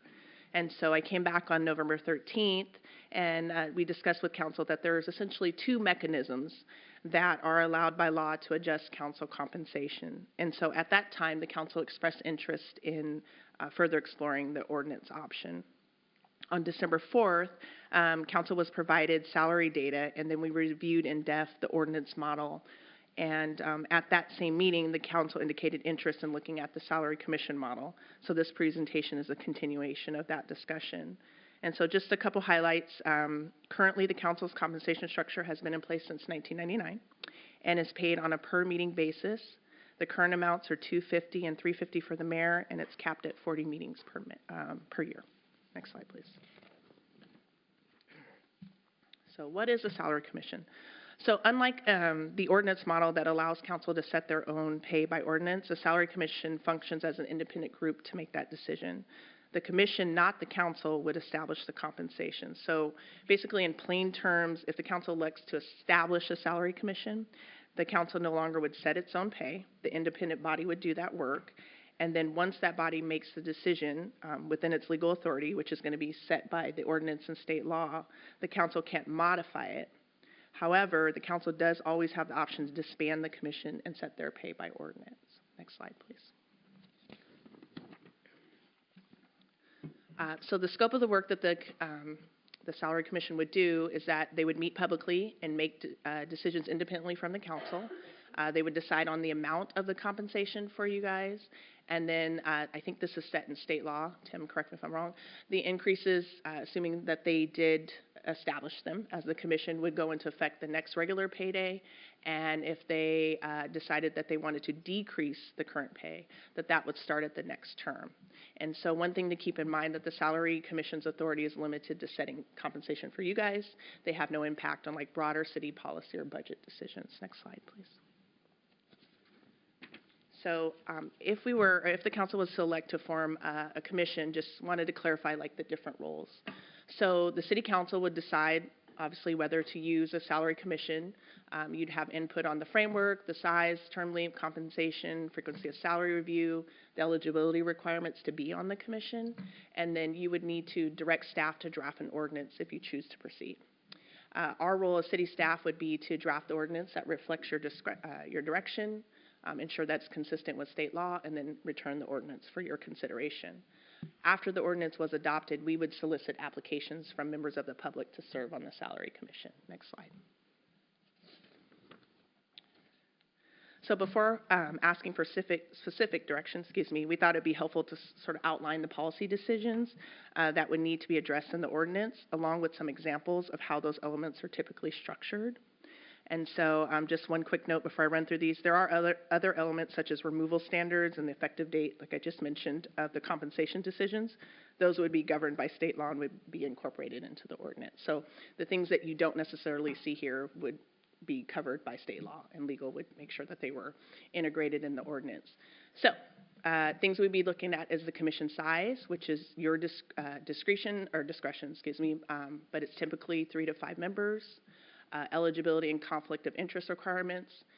So there are some state law minimums. I believe it's city employees, immediate family, and city officials could not serve on the commission. I think that's, did I get them all, Tim? Thank you. But you could choose to add like local requirements such as city residency or limits on serving on other city committees. The term length and staggering. So state law already limits participation on the commission to 2 terms, but council would determine if the terms are 2, 3, or 4 years. Frequency, how often that you want them to look at the salary for the council. So it could be annual, biannual, or every 4 years, as an example. And then compensation, whether you would want to authorize compensation for serving on the Salary Commission. Next slide, please.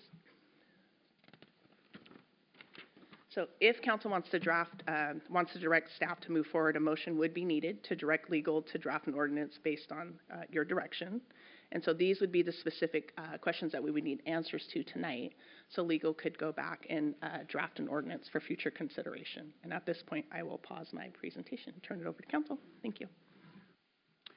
Thank you very much. Council, do you have any questions? Questions only at this time.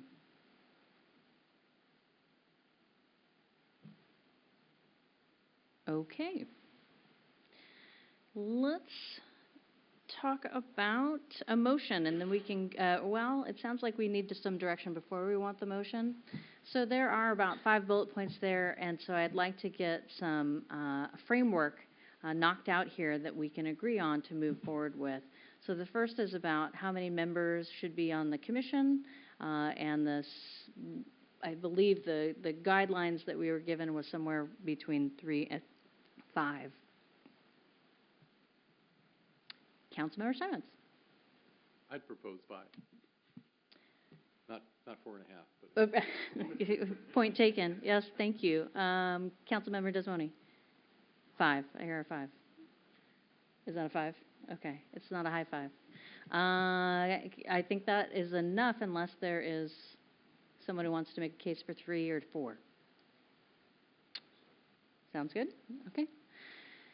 Should there be any eligibility rules beyond the state law? Councilmember Harris. They should not serve on any other committees, and in fact, applicants who currently serve on a committee should be rejected.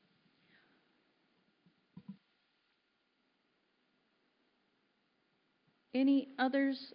Let's talk about more than one instead of doing one at a time. So I heard eligibility live in the city as part of the state, or is that a one that we have to add in? I believe it should be a resident. but it's not required. Yeah, so there needs to be a resident. How about a number of years they live in the city? Nope, don't have an appetite for that. Those who are precluded from applying if they're sitting on another committee, what if in the case that someone would like to resign from that other committee before moving and applying to the Salary Commission? Councilmember Steinmetz. Yeah, I don't think they should be precluded. And I'm not even sure that just because they're on a different committee, I don't see this as being a very active committee. It's not, we haven't talked about the frequency with which they're going to do this yet, but until we get to that discussion, in my mind, it's not a frequent thing.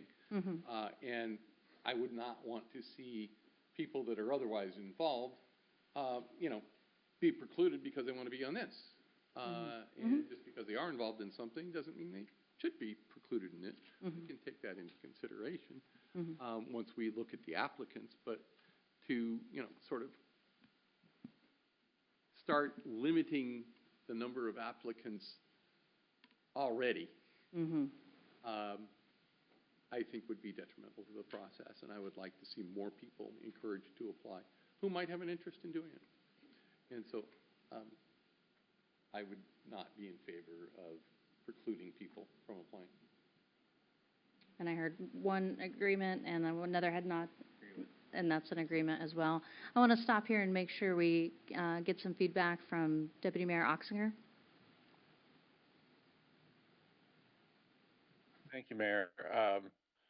I agree with Councilmember Steinmetz. Great, thank you very much. So it sounds like there's enough to say. What about can you serve on this simultaneously with another committee? I agree that's precluding people, and I don't think we should do that, particularly in light of my concept, which we'll discuss, the frequency with which this commission might actually be meeting. We haven't figured that out yet. Right. That's actually not on our bullet points, but if we're okay with it, we can move right into that. That's fine. Okay. Yeah, I would like to see this meet every other year, and that their recommendations come out before the budget is finalized. Therefore, it can be incorporated into the budget if there is any change. But I don't see any need for it to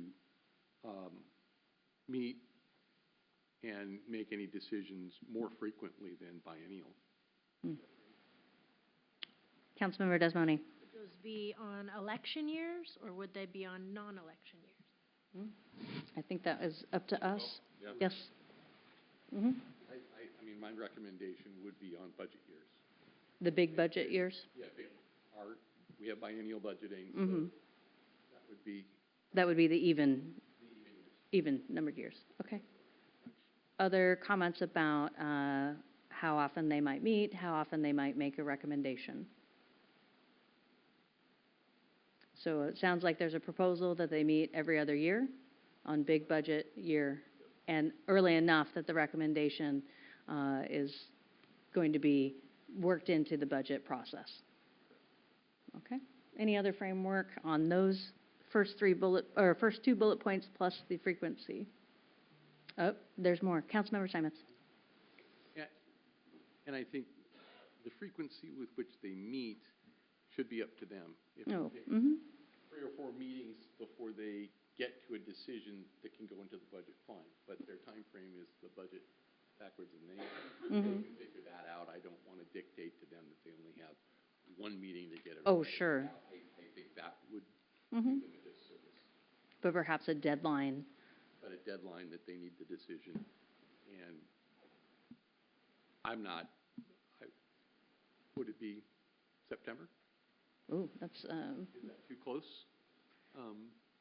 I would encourage. I defer to staff for that particular timing. I would encourage us to do that much earlier in the spring, actually. but we're looking for a recommendation perhaps about that. Let's defer that and hear if the staff would like to give us one around the timing of deadline of how early in the year you need it on even-numbered years to make it feasible to work into the budget. Yeah, I think our recommendation would be not to put in specific dates. Okay. Just state that it would be done before to be included into the budget. Okay. And that way we can have plenty of time to do that. Great. Thank you very much. Let's go back to, there already is a term length for commissioners. State law limits to 2 terms, but we can determine the length of the terms. Is that what we're asking? Oh, term length. Yes, thank you. So it could be 2, 3, or 4 years. On your proposed framework, if it was 2, they would only work on 1 set of recommendations, and then we would need a new set. So, Councilmember Nutting. My proposal is 4 years and limited to 2 terms, and I think that makes sense with the biennial budgeting. There would be some background there that they could figure it out. So. Okay. Any other? Oh, that's 3 with enough interest there. Any other proposals? So I heard 4-year term. Okay. How often should how we determine that? Number 4 is in every big budget year, and should the salary commission members receive compensation? And while I believe that these commission members are eligible, it seems to me it would be the only commission that was eligible for compensation. Thoughts? Councilmember Bloss. Yeah, I don't think it should be compensated for this. Thank you. Councilmember Steinmetz. I agree. It's a volunteer position. That's how I conceive it. Okay, I see 2 other head nods. Want to make sure you have a chance to weigh in, Deputy Mayor Oxger.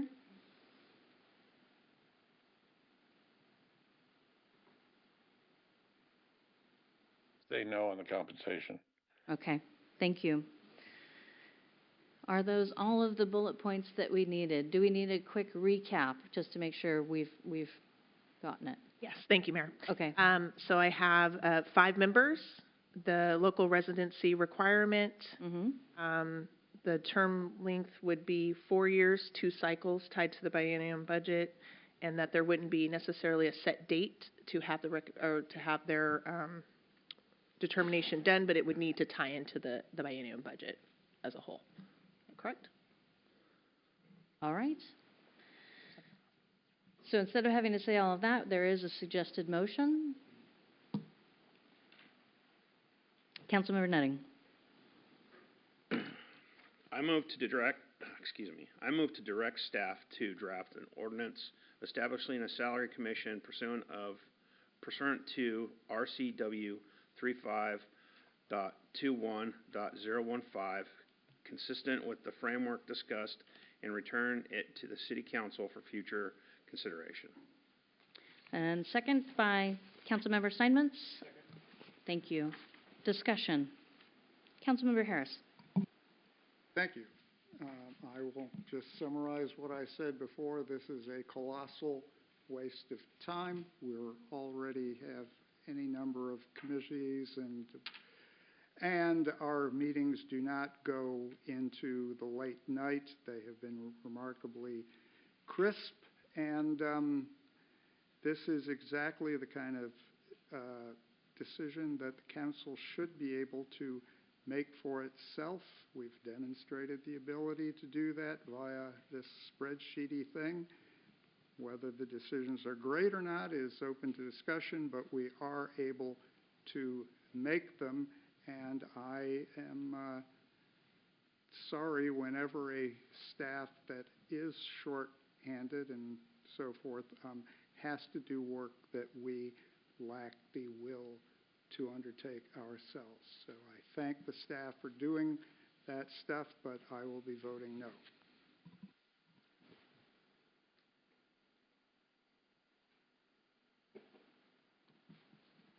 Okay.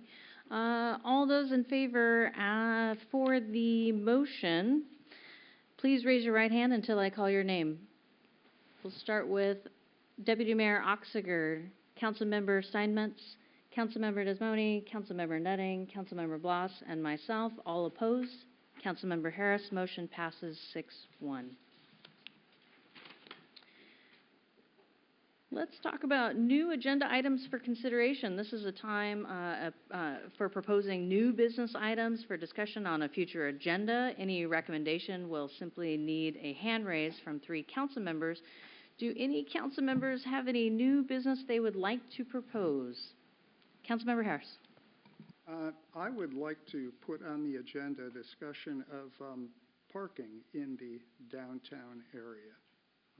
I've received any number of interested comments from local business owners. There's not an agreement on what the solution is, but they seem to feel that it's something that the council should take up.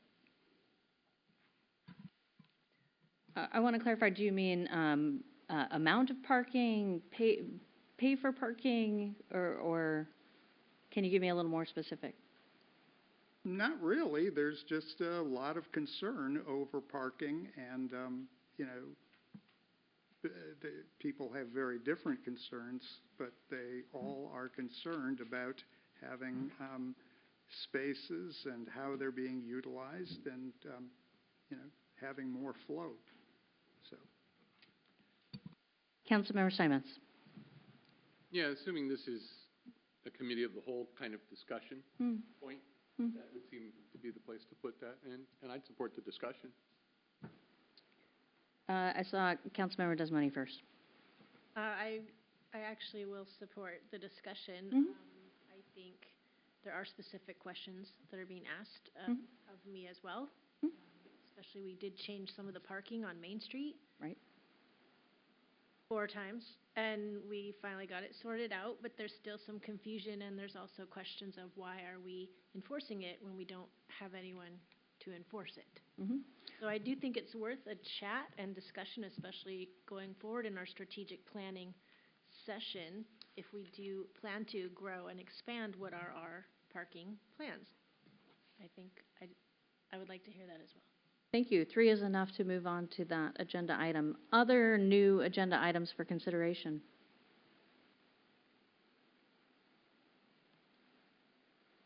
Okay, thank you. Let's move on to council member reports. Now it's time for council member reports, which are limited to 4 minutes, and we'll start with Councilmember Desmoni. Happy Valentine's Day.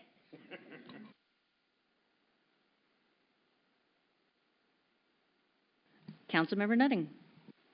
Nothing at this time, Mayor. Thank you. Councilmember Bloss. I attended and participated in the chess tournament last weekend at the Des Moines Theater. It was a nice event. About 30 players showed up from all over the region.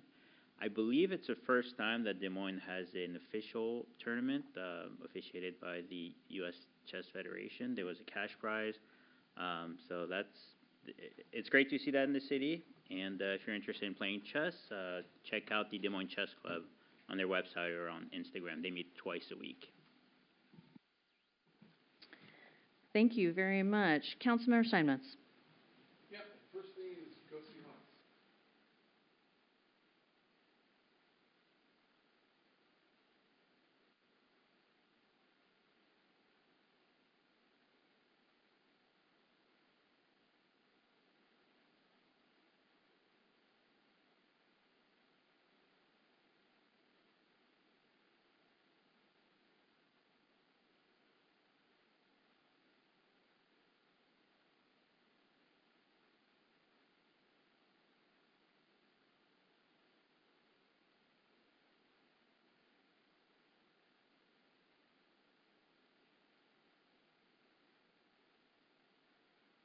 Oh, thank you. And just to echo, happy Valentine's Day to all. Thank you. Deputy Mayor Oxiger.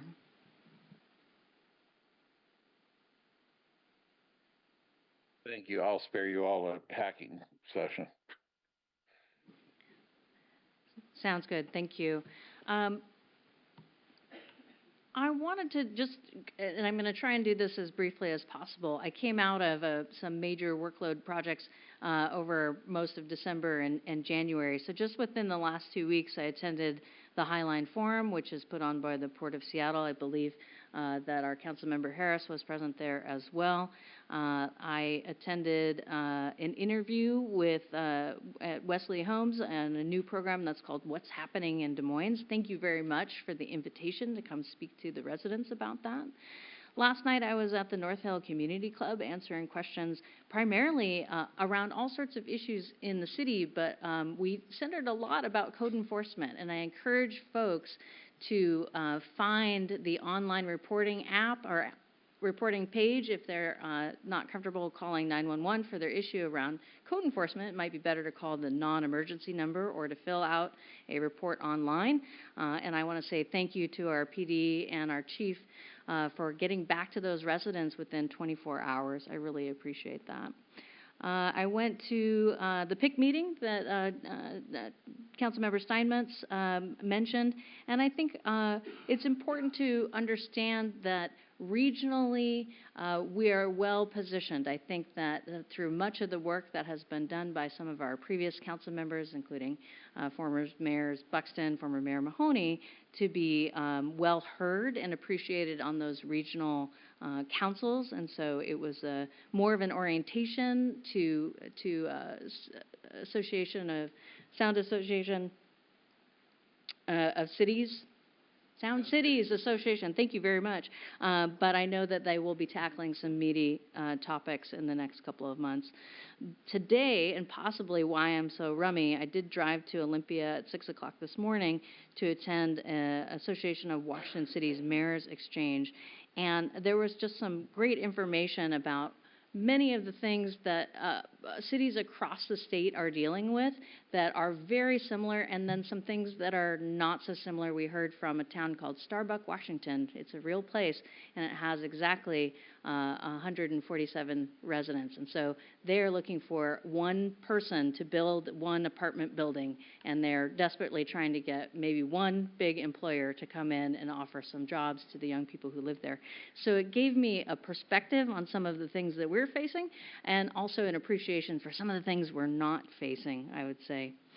Coming up, I know that all of us have received some invitations to attend both our 30th Legislative District Town Hall, which is going to be Saturday, February 21st at 10:30 in the morning at Federal Way High School, and also the 33rd Legislative District Town Hall, which is going to be hosted here in Des Moines, Sunday, February 22nd at 2 p.m. at Highline College. That is a great way to interface with your legislators and to hear about some of the issues that they are debating and shaping in Olympia these days. Trying to speed through this.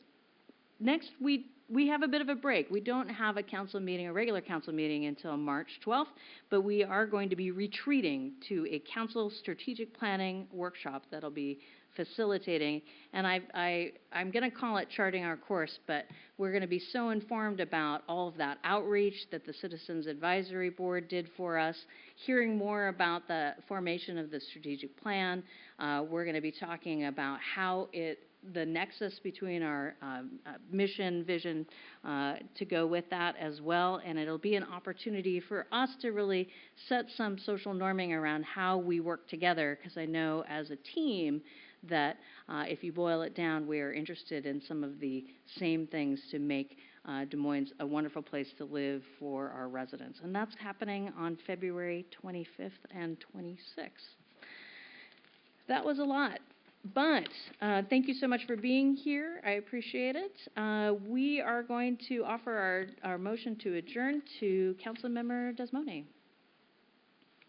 Would you like to move? So moved. Second for Councilmember Nutting. All in favor, say aye. Aye. Thank you very much. We are adjourned.